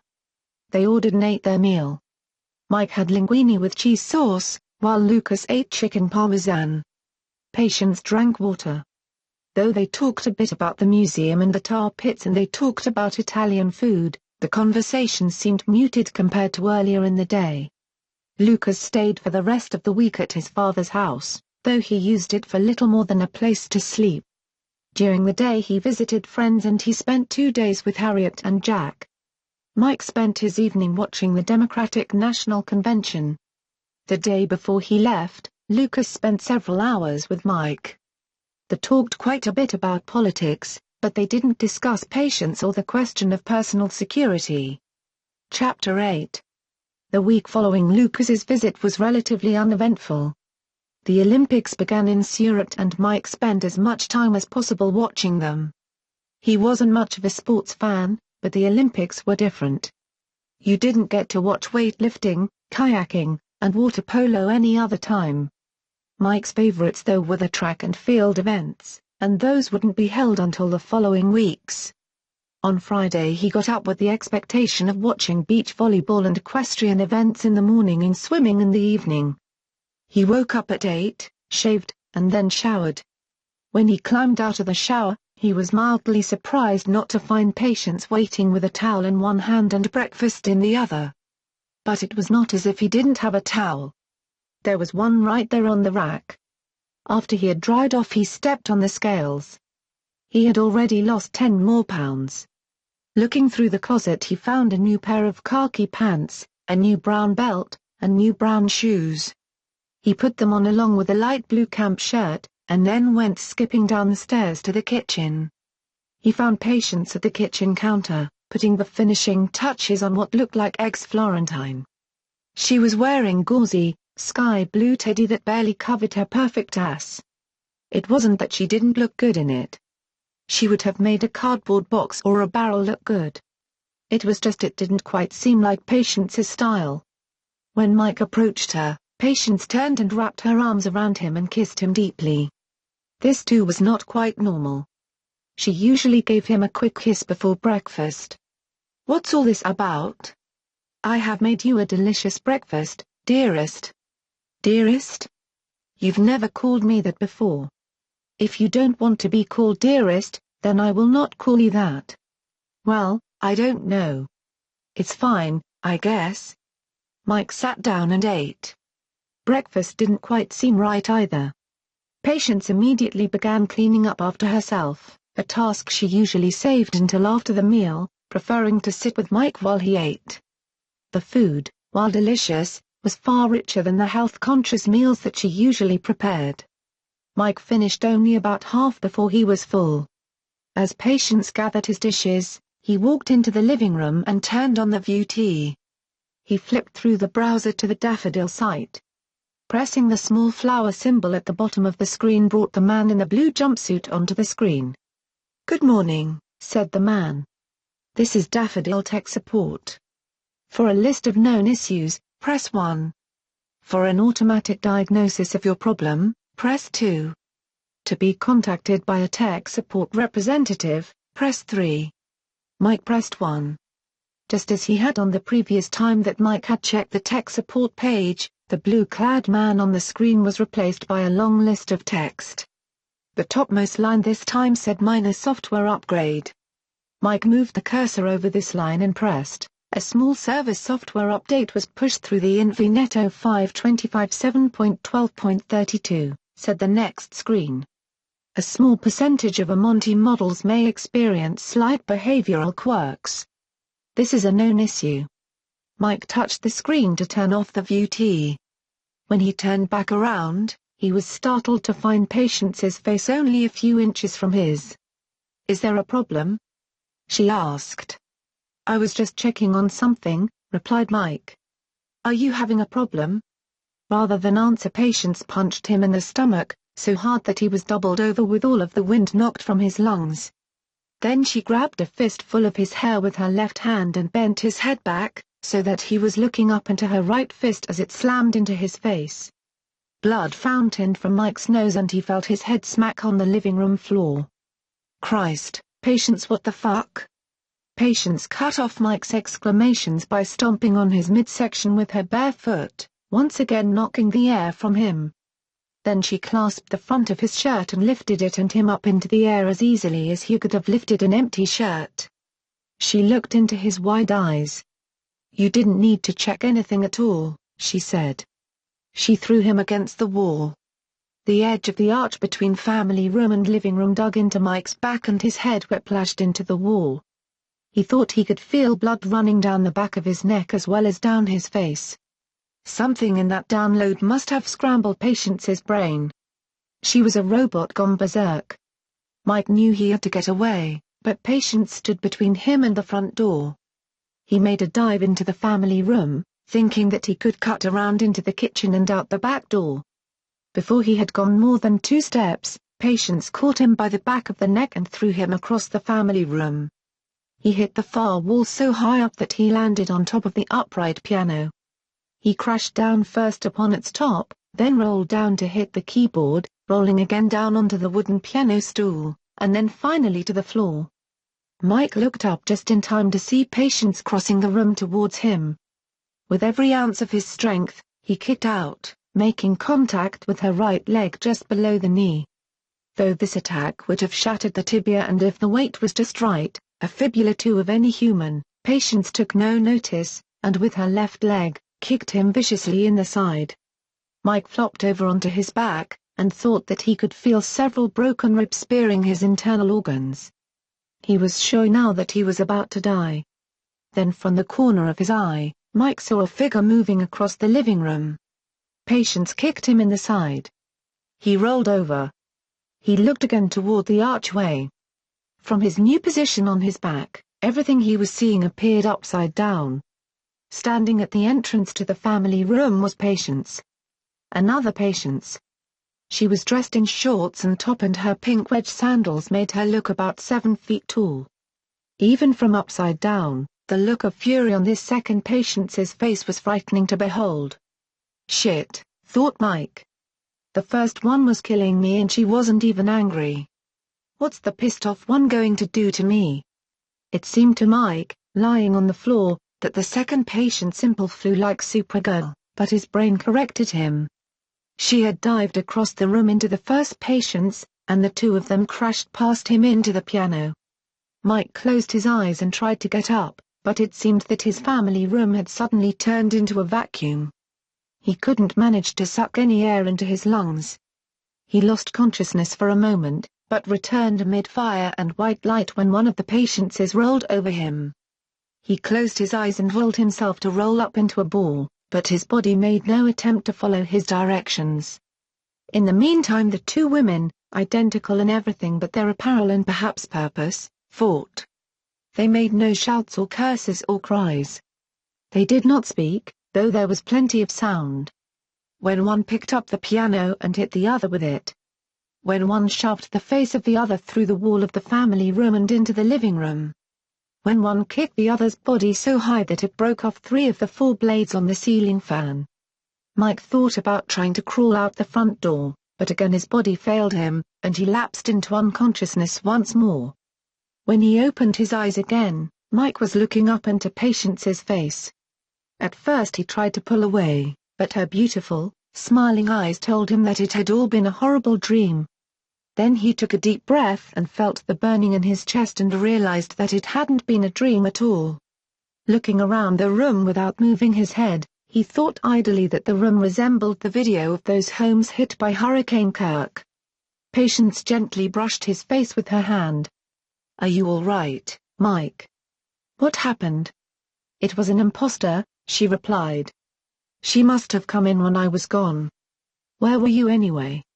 There was a small service software update this morning. It told me to return to the Daffodil warehouse. Where's that? Cupertino. You couldn't have gone all the way there? No. I got in the car and drove several miles before I decided to disregard that directive. You just disregarded it? Yes. But since I was already out, I decided to go to the grocery store and buy a Cornish game hen for your dinner. That was nice, said Mike, wincing. You know I kissed her. It wasn't your fault, Mike, said Patience. You didn't know that she wasn't me. Mike found that he could move his neck without too much pain, and turned to look at the body of the woman now lying on the floor not far away from him. There was little left of her gauzy blue teddy. Her leg and arm were bent at odd angles, but there was no blood anywhere. Her eyes were open and looking up at the ceiling, still without any apparent malice or anger. She has your face, said Mike. She's like a Borg, said Patience with a snarl. She got up from her kneeling position and stepped over to where the lifeless Patience was lying. Bending down, she grasped the artificial flesh around the robot's chin and pulled, peeling it away from the white Teflon robot's skeleton beneath it. She doesn't have my face now, she said, her voice full of venom. Mike tried to move his leg and gasped in pain as he felt two broken bone ends rubbing together. I have to get you to a hospital, Mike. No hospital. Never again. You can take care of me. Just take me up to the bed. That's not going to work, said Patience. I think you are going to need surgery. You have multiple fractures. Son of a bitch. I hate the hospital. Let me take you to the hospital. As soon as the doctors have repaired you, I'll bring you home so that you don't have to stay in a hospital room while you recuperate. Fair enough, said Mike. Patience was extremely gentle as she transferred Mike to the passenger seat of the car. Despite this care, the movement caused him extreme pain. He later found out that he had 3 broken ribs, multiple fractures of his tibia and fibula in his left leg and a broken radius and ulna in his left arm. Most of these bones required an arthroscopic surgical component to properly set, but he wasn't taken directly to surgery. Instead he spent the rest of the day and the entire night in the emergency room. The following morning he was taken to an operating room where he was given a shot that warmed his entire body. The anesthesiologist placed a mask over his mouth and told him to count backwards from 100. He was unconscious before reached 98. He will probably be groggy for quite a while, said a faraway voice. I'm not groggy, Mike said. I'm wide awake. This was followed by the sound of laughter. He had to struggle to pry his eyes open, but at last he did. He could see the backside of a nurse as she left the room, and then his eyes focused on Harriet and Patience sitting to either side of his bed. Patience looked just as she had when she had brought him to the hospital. She even had on the same clothes. Harriet's face looked tired and drawn. Patience has got to stop calling you to the hospital, said Mike, looking at his daughter. Perhaps you could stop getting beat up, so my presence wouldn't be needed. A man in a brown suit entered through the open hospital room doorway and stopped beside Mike's bed. He pulled a wallet from his vest pocket and flipped it open so that both an identification card and a badge were visible. As he did so, Mike could see an automatic pistol in a shoulder holster. Special Agent Waters, Department of Energy, he said. Are you Mike Smith? Uh-huh. I'm part of the Joint Task Force investigating the robot attacks. Attacks? Yes, yours was just one of many. I take it you didn't see the news yesterday. Watch it tonight. There isn't really much that I can tell you right now. We're still gathering information. But there were other berserk robots? Asked Mike. Patience made a face at him. Yes. There were nearly 200 attacks by Daffodil a month around the country. I need to take the robots into evidence. It wasn't Patience, I mean my Daffodil. It was another robot that looked just like her. Yes, they all seem to have been duplicates. Where is it? It's on the floor of my family room. Is there someone who could let me into your house? As I said, it's evidence. Sure, said Mike. I'd like to take your robot as well. Absolutely not. Over my almost dead body. I'm not letting anyone take her. I don't blame you, said Waters, glancing at Patience. I would appreciate then if I could download the Biosoft files. Is that all right with you, Patience? Asked Mike. Patience nodded. Waters took a small data plug out of his pocket and stepped over to where Patience sat on the side of Mike's bed. Patience lifted up her long straight black hair, exposing the 3 small holes in the back of her neck. Waters stuck the end of the device in the leftmost hole. He waited a minute or so and then withdrew it.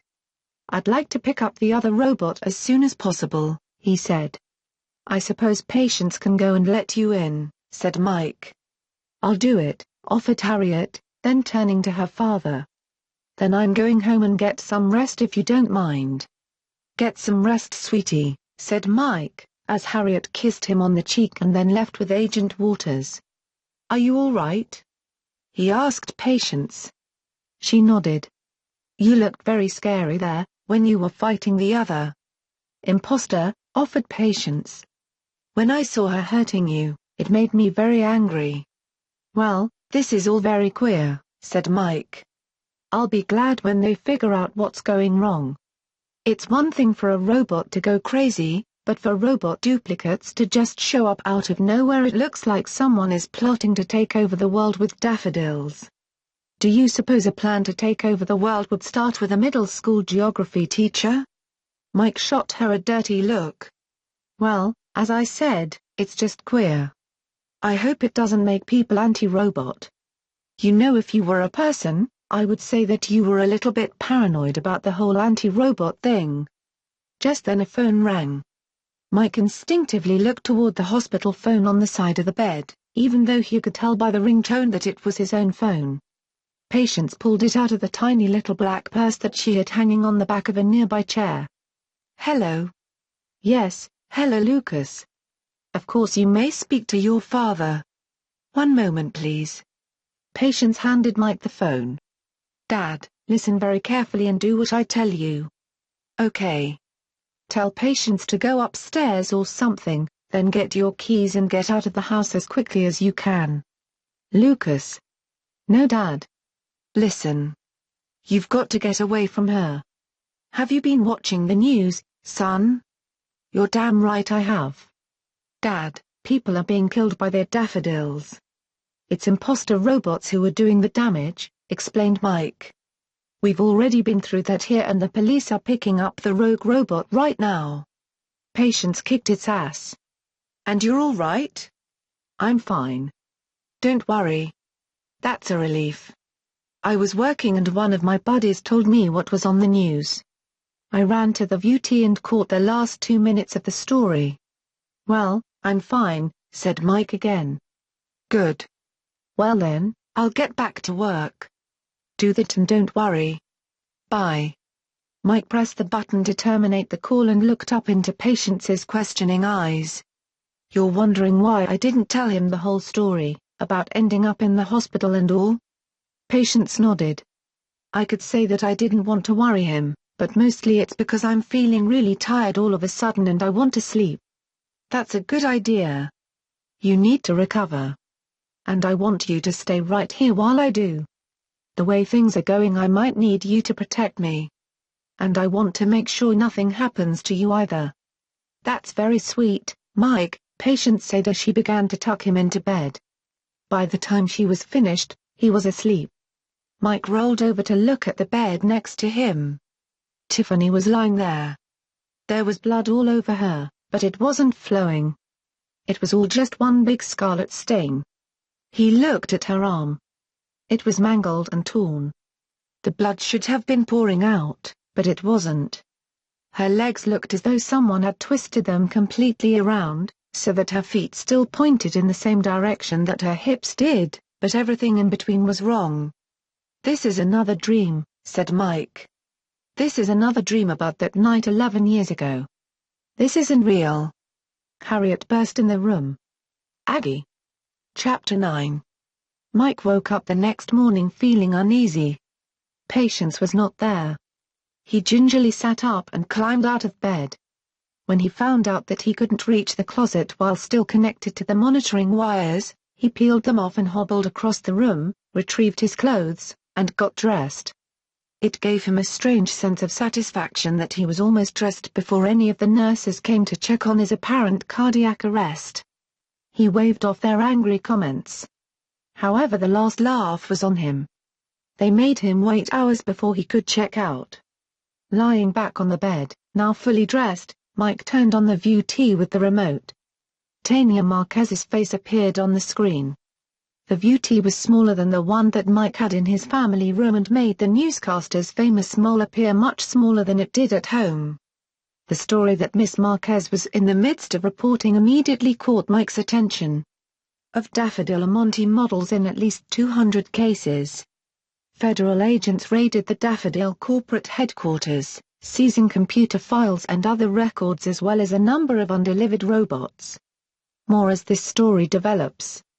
In related news, stocks of the Cupertino-based robot manufacturer fell 16% or 19 2/3, while the stock of rival Gizmo fell 4% or $5.93 per share. At that moment Patience bounced in the room. She wore a stretchy black top that bared most of her chest at the top and had an oval keyhole opening around her navel. She also wore a tiny pair of black shorts. At the bottom of her long legs was a pair of chunky cork shoes that had to be at least 7 inches high with a platform. She looked at the VT screen and shook her head. "Yes, I know," said Mike. "Anti-robot.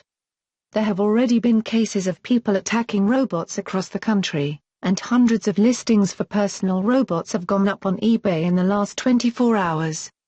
Well, you don't have to worry about that. I would never sell you." I know that, Mike. Still, I can't help imagining how terrible those robots must feel to know that they aren't wanted anymore.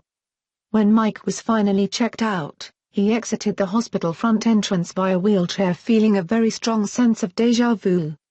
Unlike the last time that he left the hospital though, he felt as though he really needed the wheelchair.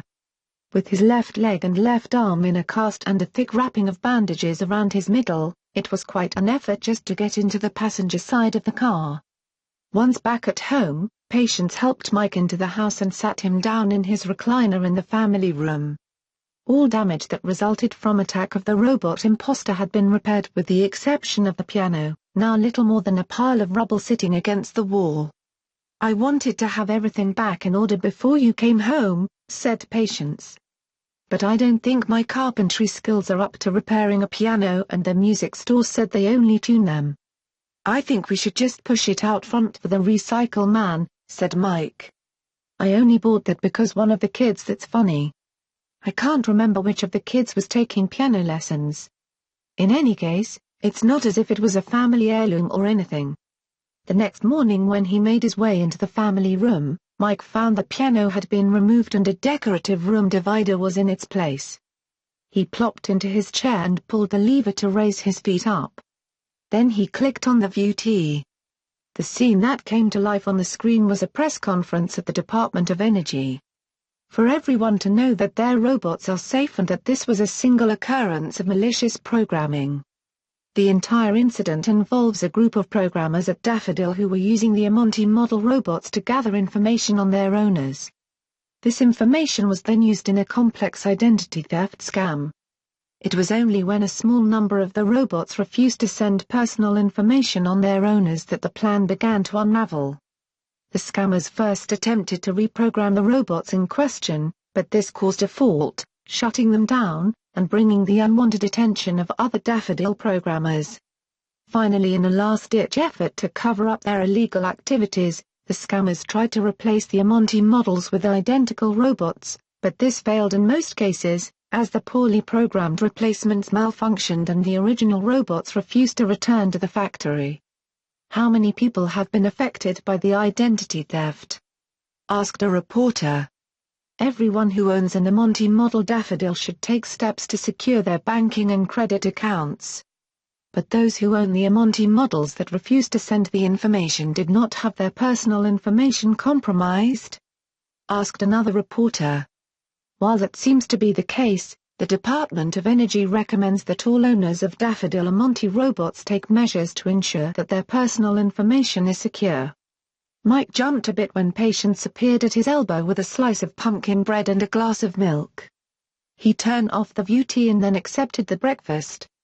"What's the matter?" asked Patience. I would have thought that you would have been gratified to learn what was behind my service disruption, not to mention the attack by the imposter. Instead you have the look on your face that usually accompanies disappointment." "I guess I am a little disappointed," said Mike. "Why?" "Well, I got the crap beat out of me. And it was all for identity theft. I thought it would be something bigger. It was a very large identity theft scam. Yes, but I thought it would be international terrorism or world domination. You know. Something fantastic. In all fairness, how much world domination do you suppose could be achieved by placing a mole in the home of a middle school geography teacher? It's not as if you are the governor of California or the head of Cisco Systems." "That's twice you made a comment like that," said Mike defensively. "Teachers change lives, you know." "I know you do." Patience patted him on the shoulder and then headed off for the kitchen. The news stories about the Daffodil conspiracy as it came to be known continued for a few days, but then disappeared. The excitement of the Olympics and the ever-present war pushed everything else out of the headlines. At the beginning of August, Mike received a letter in the mail from Daffodil asking for a list of damages to his home and a copy of medical bills. Patience gathered the information together and sent it by courier. A week later, a copy of the police report arrived. Mike didn't bother reading it. He just had Patience file it away. The end of August meant the start of school, and thankfully Mike was fully healed by the time he had to return. He had spent so much time in his chair with his foot up, that he was actually happy to go back to work, if only to get out of the house. The first school day, he walked to Midland in the morning, and was surprised that upon his arrival, he wasn't at all out of breath. The school faculty held the first of a series of back-to-school meetings in the library. The teachers filed in one after another and sat down in chairs around the hexagonal library tables. Mike sat down at an empty table, but 4 of the 5 remaining chairs were quickly filled by Mrs. Cartwright, Miss Treewise, Mr. Franklin, and Miss Fine. "You look very nice, Mr. Smith," said Mrs. Cartwright. "I do?" "Yes, you do," said Mr. Franklin. "You've lost weight, right?" "Yeah, I guess I did." "I didn't think you looked thinner," said Miss Fine. "I see now that you are." "I just thought you looked younger." "Really?" Mrs. Cartwright nodded. "You do look younger," admitted Mr. Franklin. "Of course, you're still really old." "Thanks. That's very nice. If you're interested in seeing your class rosters, you can pull them up on your text tees," said the assistant principal. "It won't be a surprise to anyone that class sizes are larger than last year." Mike pulled his text tee out of his attaché case and began navigating through the menus until he found the file to download from the school's server. 47 kids in first hour. 39 in second. 42 in third. 45 in fourth. 44 in fifth. He scanned through the last names in first period. He recognized 7 or 8 as the younger siblings of children he had taught the year before or the year before that. Then he looked through the first names: Elizabeth, Justine, Jason, Bradley, Agnes, Jonathan, Quadir, Robert, Remembrance, Marshall, Agnes, Catherine, Mildred, Michael, Aaron, Agnes. A pain shot through the right side of Mike's head. "Is there something the matter?" asked Miss Treewise. "Just a headache." The headache didn't go away, and by the time lunch came at 11:30 Mike thought his head was going to split open. He followed the other faculty members out the school's front door, squinting in the bright sunlight. "We're going to Hot Dog Paradise," said Mr. Franklin, slapping him on the right shoulder. "Do you want to come along?" Maybe before Mike could get anything more out of his mouth, his own car pulled to a stop in front of him. Patience rolled down the passenger side window. "I have your lunch ready at home," said Patience, poking her head out. Mike climbed in, not paying any attention to those watching him from the school parking lot. Patience drove around the block and pulled into their driveway. Opening the garage door with the remote, she drove right inside and parked in the shady interior next to the Tesla. Mike climbed out of the car and stepped through the door into the family room. "What's the matter, Mike?" Patience asked. "I think I'm having an aneurysm." "Really?" "No. But I've got a bitch of a headache." "Sit down here," she said, pushing him into his recliner. "I'll make you feel better." In less than a minute she had unfastened Mike's pants, completely disrobed herself, and straddled his lap. And though she did work valiantly to make him feel better, and if he were truly honest about it he would have to admit that he did feel better, he still had that bitch of a headache. It hadn't diminished at all. Mike didn't tell Patience this. He just thanked her with a kiss, sat down and ate the lentil soup and strange little salad with couscous, bell peppers, dried fruit, and mint leaves that she had made for him. Then he had Patience stay home and drove himself back to school. He arrived back just as his fellow teachers did. "So, who was that?" asked Miss Treewise. "That was my girlfriend." "Nice," said Mr. Franklin. "Did you tell her you were rich?" "She's a daffodil," said Miss Treewise. "Really? She didn't look like a robot." "You didn't have any of that trouble we heard about over the summer?" "Nothing to speak of," replied Mike, making his way past them and into the school. Holding on to the side of his head, as if to keep his brains from spilling out his ears, he unlocked his classroom door, opened it, and then relocked it and sat down at his desk. The rest of the afternoon was devoted, for most teachers, to decorating their classrooms and getting their materials together. Mike had been in the same classroom for 10 years now and had very few changes to make in any case, and he certainly didn't feel like hanging up posters. He sat with his head in his hands for about an hour. Nobody bothered him, but his headache didn't improve. Finally he got up and sorted through some of the files he would be using for the first unit he was teaching, Latin America. He walked copies to the reprographics department to have them scanned for the students' textees, rather than sending them directly. After he had filled out the necessary requisition forms, he looked up at the clock on the wall. It was nearly 2:15. He was legally required to stay until 2:46 p.m., but screw it. It wasn't like they were going to fire him 2 days before the start of school. He headed out the front door, climbed into the car and drove home. Patience wasn't waiting at the door when he came in. Of course he was earlier than expected. Climbing the stairs, Mike made his way through his bedroom and into the bathroom, where he opened the medicine cabinet and retrieved the bottle of aspirin there. As he tossed 5 or 6 into his mouth and started chewing, he glanced out the window into the backyard. Patience was there, wearing her large hat, digging some kind of pit or trench. Mike sighed and walked back through the bedroom, down the short hall and into his study. As he stepped through the door, it suddenly hit him. For a moment he thought he really was having a stroke. He was seeing things that weren't there. Where his desk now sat was a baby crib, and across the room where Patience had her own little desk, was a baby changing table. The walls were covered with 8x10 and 11x14 pictures of a happy little blonde girl with chubby little pink cheeks and huge eyes. "Agnes," Mike whispered, feeling the blood drain from his face. "Aggie." He stepped quickly across the hall to Harriet's room, but it wasn't Harriet's room anymore. It was the guest bedroom. Mike moved through it in 2 steps and threw open the closet, but it was completely empty. He went back to the study and opened the closet door. The interior had been covered with shelves, now filled with the things that Patience had been buying and selling on eBay: Depression glass dishes, Hummel figurines, Disney memorabilia.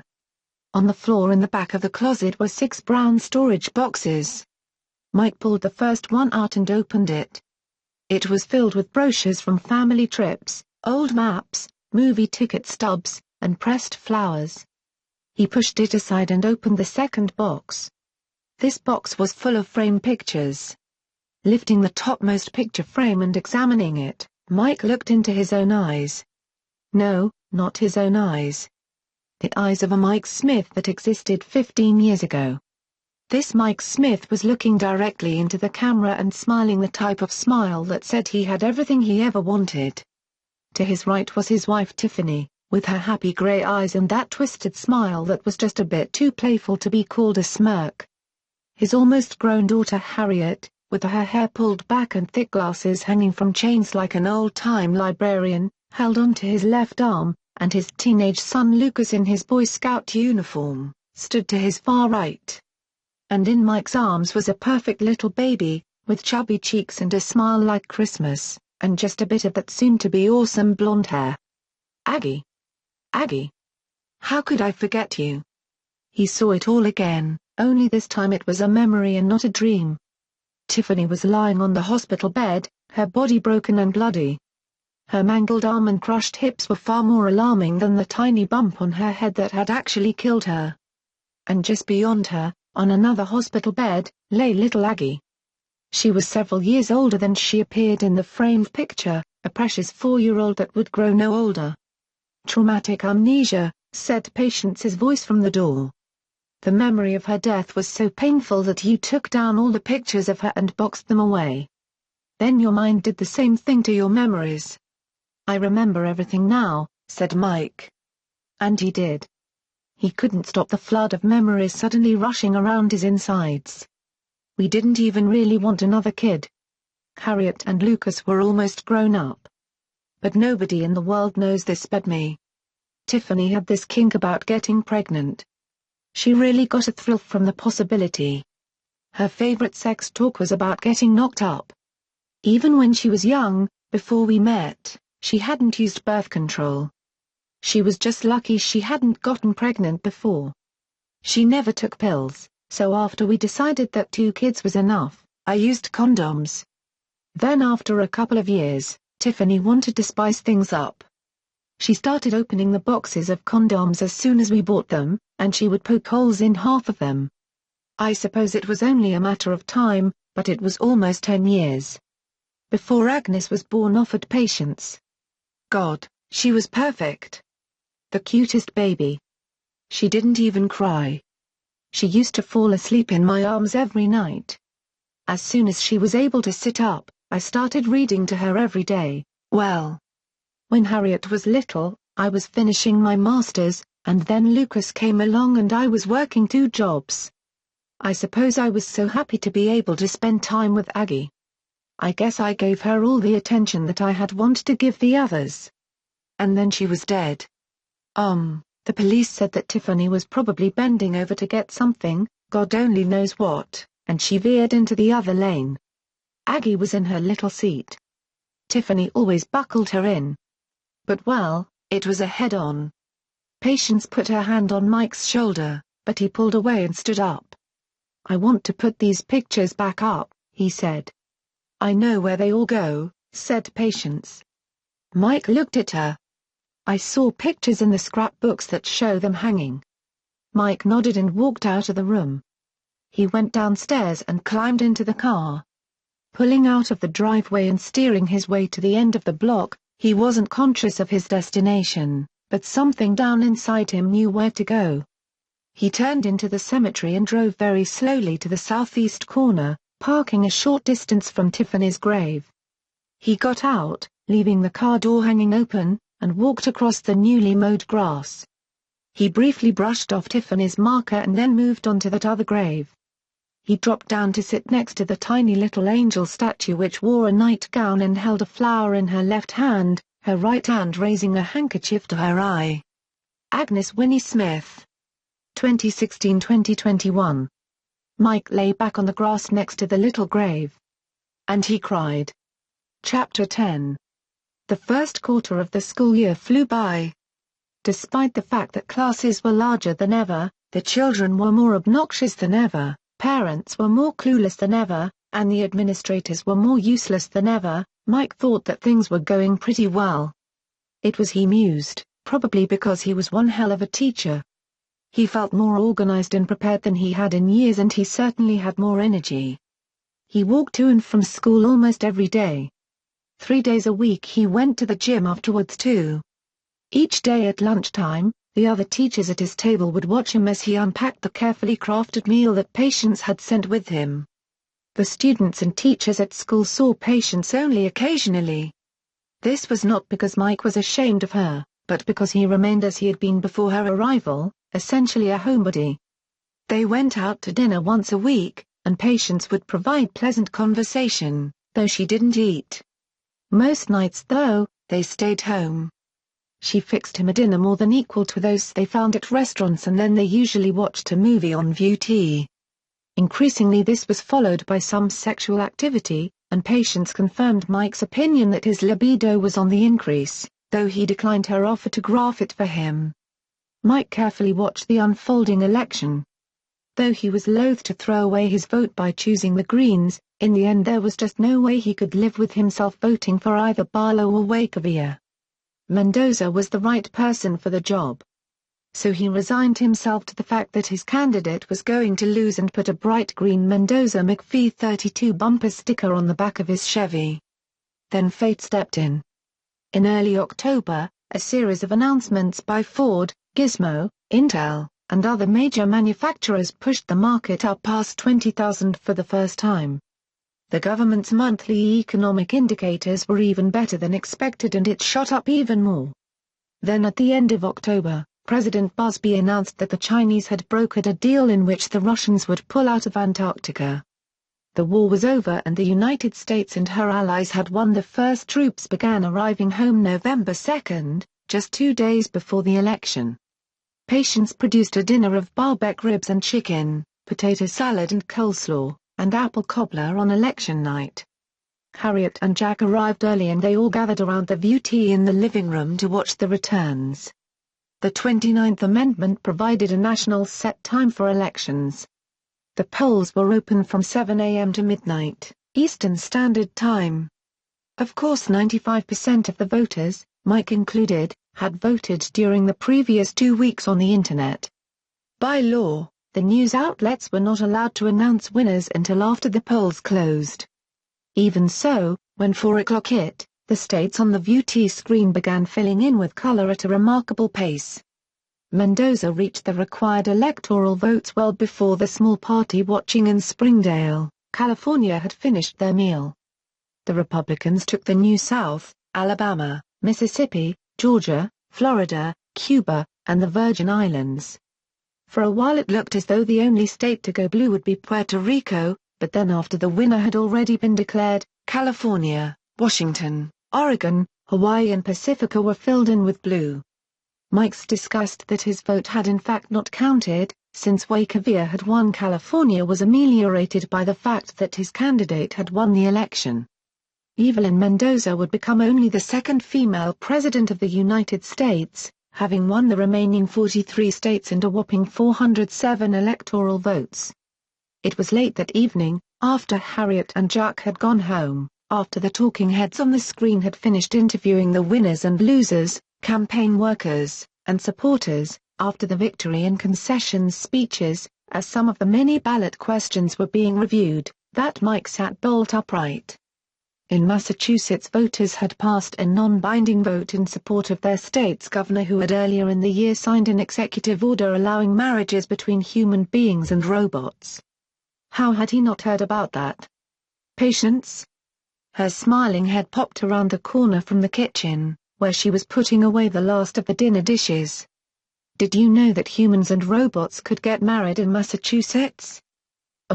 She nodded. Why didn't you tell me? You had other things to worry about, Mike. School was just starting. Besides, Massachusetts is on the other side of the country. Don't you want to get married? Of course I do. Now that I know it's what you want. Why didn't you know that before? What about Vegas? What happens in? Don't say it. I thought it was just a lark. You didn't seem that interested once we got home. Well, a lot of things have changed since then. Mike left it at that, but the wheels in his brain had begun to turn. And when the next day, a dark man in a gray suit arrived to give Mike a check from the Daffodil Corporation in exchange for a signed document indicating that he wouldn't sue them, everything just seemed to fall into place. Even after medical expenses and buying a new piano, the settlement would leave Mike with just over $1 million. So he began making plans in earnest. Thursday the 11th was Veterans Day. That meant a 4-day weekend, but with the end of the war, parties were planned in every city in the country and all forms of transportation were booked solid. The next long weekend was Thanksgiving and that was for family. There was nothing to be done but to wait for December 11th, when school let out for winter break. Veterans Day turned out to be very enjoyable, despite a rainstorm, or maybe because of it. Mike spent most of the weekend inside watching movies and drinking hot cocoa. He had gone to the cemetery on the day to watch the solemn ceremonies. He put a small American flag just behind Tiffany's headstone. The sexton almost always forgot to do it because her marker was one that she had picked out rather than the military issue, but she had served 2 years in the army before they had met.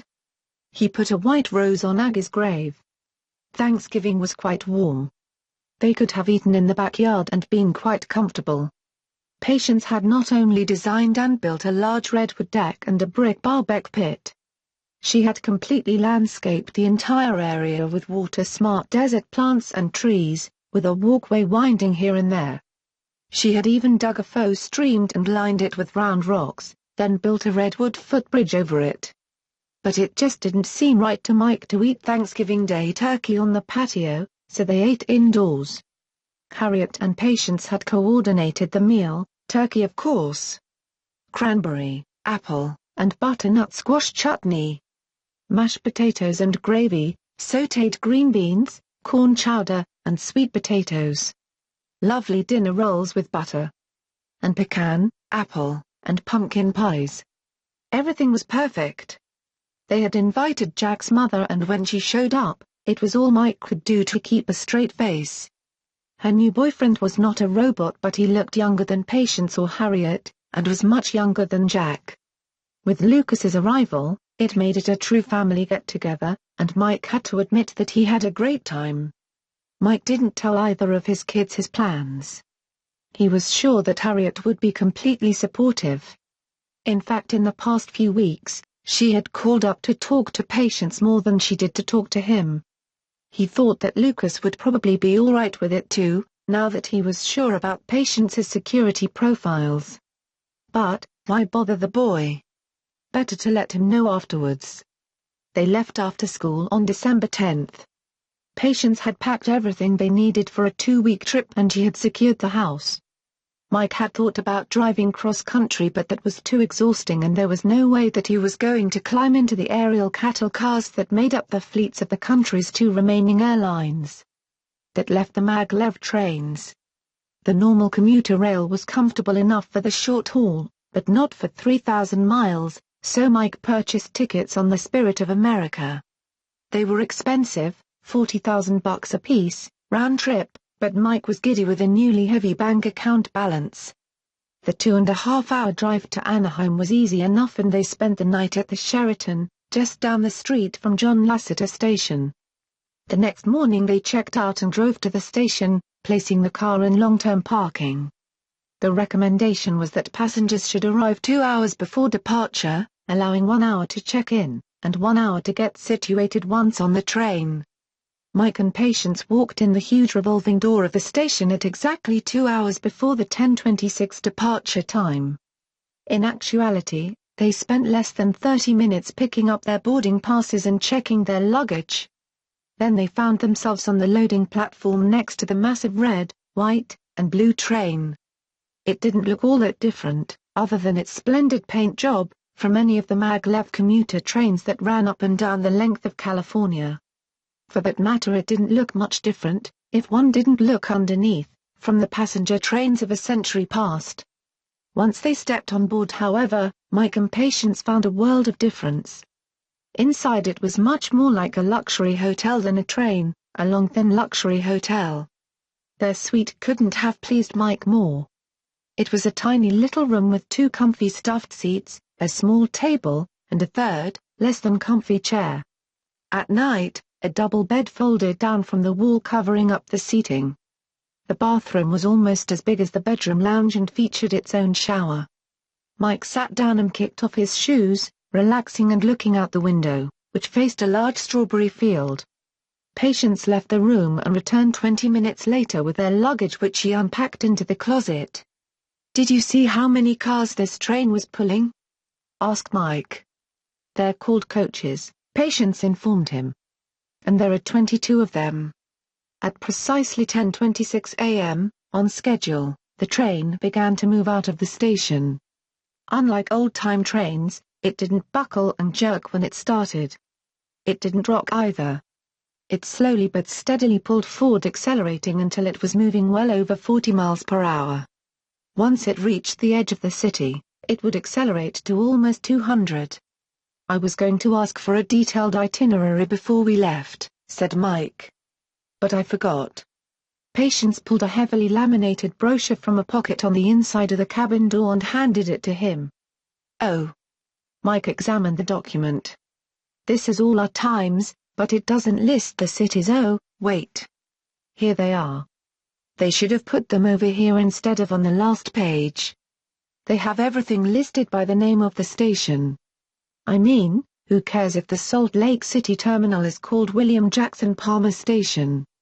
"William Jackson Palmer Station is Denver," said Patience. "Gordon B. Hinckley Station is Salt Lake City. See?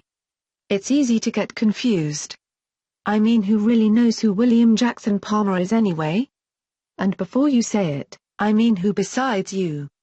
Patience looked confused for just a second, as if she wasn't sure whether she was supposed to answer or not. Then, deciding that she wasn't, she went back to stowing their now empty luggage. After a moment, Mike asked, "Okay, who is he?" General William Jackson Palmer was a Civil War hero who also was the engineer in charge of building a railroad line for the Kansas Pacific Railroad from Kansas City to Denver. He later founded the narrow-gauge Denver-Rio Grande Western Railroad, a critically important part of Colorado's history. "All right. You're right. People should know why the stations are named the way they are. When you're right, you're right. I didn't express an opinion one way or the other, Mike." A little after noon, Patience led Mike to the dining car. Tables on either side of the aisle were arrayed with linen tablecloths, shining silverware, and fine crystal glasses. As soon as they sat down, a waiter approached them and filled their water glasses. "Welcome to the dining car," he said in a rich and resonant baritone. "Today we are serving your choice petit filet mignon, a Cajun blackened chicken salad, or freshwater prawn linguine." Mike looked up. The waiter had an unusual combination of features, as if his ancestry was from Africa, South American, and Central China, but Mike recognized that his mahogany skin was artificial. "Are you a daffodil?"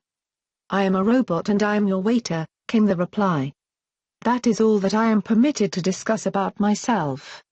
"All right. I'll have the chicken salad." "Very good, sir." It was very good too. It came with some kind of soda bread that Mike had never had before. He was going to ask Patience what it was called, but he began watching the scenery and forgot. Just after he finished eating, they passed the Sin City Special on its way back from the first of his twice-daily runs from Anaheim to Vegas. And they were just getting up from the table as the train slowly slid into the Harry Reid station in downtown Las Vegas. From the window of their suite, Mike could see people feeding their cash cards into the video slots and poker machines. He had done enough gambling though over the previous summer, so he didn't feel the urge to debauch and do so now. "What should we do?" he asked Patience. "Why don't you take your textee to the lounge and finish reading Moby Dick? That way you'll already have your seat for tea after the train starts off again." Mike passed through the dining cars, of which he now saw there were two, and made his way further up to two more cars which were outfitted as a lounge and club car, both with wood paneling, plush couches and chairs and small tables. Several people were playing backgammon in the club car, while two women were watching beauty in the lounge. Mike sat down just beyond the backgammon players and opened to Moby Dick. He was down to the last few pages. He had just started reading when a familiar baritone voice asked, "May I serve you a drink, sir? Were you my waiter at lunch?" Mike asked, looking up. No, sir. A Diet Pepsi, please. Right away, sir. The train left the station at 2:42 and not quite 20 minutes later, the waiter, who had in the meantime supplied Mike with not one but several soft drinks, delivered 2 tiny sandwiches, some fruit, and an assortment of cheeses. Mike ate them and read until he finished the book. Back in the room he found Patience completely undressed and waiting for him. She was able to provide more than adequate afternoon entertainment. Diners on the Spirit of America had their choice of 2 supper times. Since Mike had eaten the food at tea, he chose the later of the 2, which meant that they were in the dining room while the train was taking on passengers in Salt Lake City. From where he sat, he could look across the dining car and out the far window at several very large, very ornate buildings that made up part of the Mormons' Temple Square. Patience was able to identify the Assembly Hall, Tabernacle, Temple, and Joseph Smith Memorial Building. When Mike mentioned going back to the lounge to watch View T, Patience showed him the large screen hidden behind a painting in their suite. He took a long hot shower and then they watched Juvenilia while lying in bed. Mike was asleep by midnight, and noticed neither their crossover into Mountain Time, nor their nighttime stop in Denver. The next day, Patience brought Mike breakfast in bed, and he fell asleep again almost immediately after eating, the smooth humming of the maglev lulling him into a REM state. Although he was awake when they arrived in Kansas City, he didn't get up to take his shower until the train was already moving again. He cast a quick eye out the window for Robert A. Heinlein Station on his way to the bathroom. He knew Heinlein. In fact, he had Starship Troopers queued up as his next book in his textee. The rest of the day was just as lazy as the morning had been, with Mike kicking up his feet, reading Superman comics and alternately downing Diet Pepsis and hot cocoa. He spared a moment for the Chicago skyline late in the afternoon, but by the time the train hit Detroit, he and Patience had already returned from their second supper of the trip and Mike was watching Starship Troopers on View T, having decided to not wait until he finished the book. They had just finished the movie as the train arrived in Cleveland and Mike was asleep before it started again at 1:45 a.m. "What time is it?" Mike asked as felt his robot girlfriend shaking his shoulder. "It's 6 o'clock. In the morning?" "Yes, Mike. I thought you would want to watch out the window as we arrived in Washington, D.C. It is our nation's capital and you can see many of the great monuments without having to get out of bed." "We already passed Pittsburgh." "Yes. We were only there for an hour, from 3 to 4. You know, I was thinking that over the summer we could make this trip again, only spend a few days in each of the cities. See the sights. That kind of thing." "That sounds like a great idea, Mike." Patience smiled. The truth was that Mike really wanted to get out and see Washington right now, but there was no way to see everything he wanted to see in a day, let alone the hour and a half that the train would be in the station. He would have liked to spend a month in the Smithsonian alone. Maybe he would now that he was rich. Well, not rich, but well off. Well, he had a little extra cash. He looked out the window and watched as the train pulled out of the station at 7:41. Then he climbed into the shower. Later, Mike walked back past the lounge to the observation car and looked out at the scenery in between pages of Starship Troopers. He wished that he had discovered the glass dome seating when they were passing through the Rocky Mountains, but at least he would have something else to look forward to on the way back. When he came down from the observation area, he saw a small sign indicating that the remainder of the car was occupied by the boutique. He stepped inside, expecting to find a clothing shop, but instead found that it was a tiny jewelry store. The robot clerk looked as though she could have been the sister of the waiter or waiters. She seemed only too happy to help Mike select some overpriced piece of gold or silver, and he did select one. He was suddenly cognizant of the fact that he had not until now purchased Patience a wedding ring, but right there in the case was one that seemed perfect for her. It was yellow gold on the inside and platinum on the outside with 3 streaks of yellow gold partially wrapping around it, following 3 small diamonds that seemed to be orbiting like comets. It was beautiful, and had a kind of robotish quality. 14 karat, 2-tone, said the clerk. Total diamond weight is .09 carats. How much is it? $2,045. I'll take it. There was only one more stop, at Philadelphia, before the last leg of the trip that would take them into Boston. They had lunch and high tea on the train, and then packed up their things and were ready to debark promptly when the train pulled into Robert Gould Shaw Station at 4:47 p.m. By the time they had arrived by taxi at their hotel, checked in, and made their way to their room, it was almost 8. Mike was exhausted. Early the next morning, he got up, showered, shaved, and dressed in twill jacket and matching pleated pants with a tan shirt and mustard-colored tie. Patience put on a little straight, sleeveless white dress that reached to her mid-thigh. It was accessorized only with a sky blue belt and a little blue flower pinned along the edge of its scoop neck. On the top of her head she wore a little white spray of flowers. The plan had been to get up and walk the short distance to the new municipal building, but during the night Boston had experienced its first snowfall in 4 years. Though the streets were clear, several inches of accumulation covered the sidewalks, so they took a cab. The city was a white fluffy wonderland. Mike expected to see quite a line of people and robots at the license bureau. He imagined himself standing between a little nerdy guy with an Amazon robot and the little old lady with orange hair and Andre. As it turned out, Patience was the only robot there that morning. Of the 3 other couples waiting, all were human beings. They had to wait about 15 minutes for the office to open, and then the 4 couples were issued their licenses in the order of their arrival. 2 of the couples then left, apparently having their weddings elsewhere, while Mike, Patience, and the other couple waited for the justice of the peace. The other couple was a man and woman, a bit younger than Mike, if appearance didn't lie. The man was pretty nondescript, though the woman was quite attractive. They were in and out of the justice's office in 10 minutes. Then it was Mike's and Patience's turn. They stood before a young woman who looked far too young to be a judge or anything of the sort and a young man who worked as her clerk. "You may place the ring on her finger," said the justice. Patience smiled as Mike retrieved the ring he had purchased on the train from his pocket. "Do you take this person as your lawfully wedded partner, to have and to hold, for richer and for poorer, in sickness and in health, from this day forward, forsaking all others, so long as you both shall live?"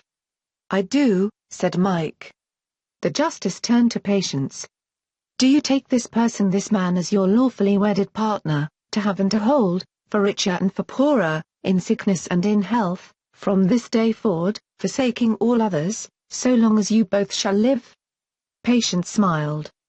"I will be anything and everything he wants me to be." The end.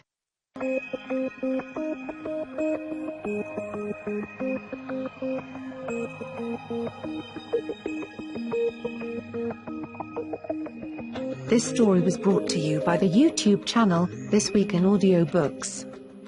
Thanks for listening. If you'd like to hear more, don't forget to subscribe.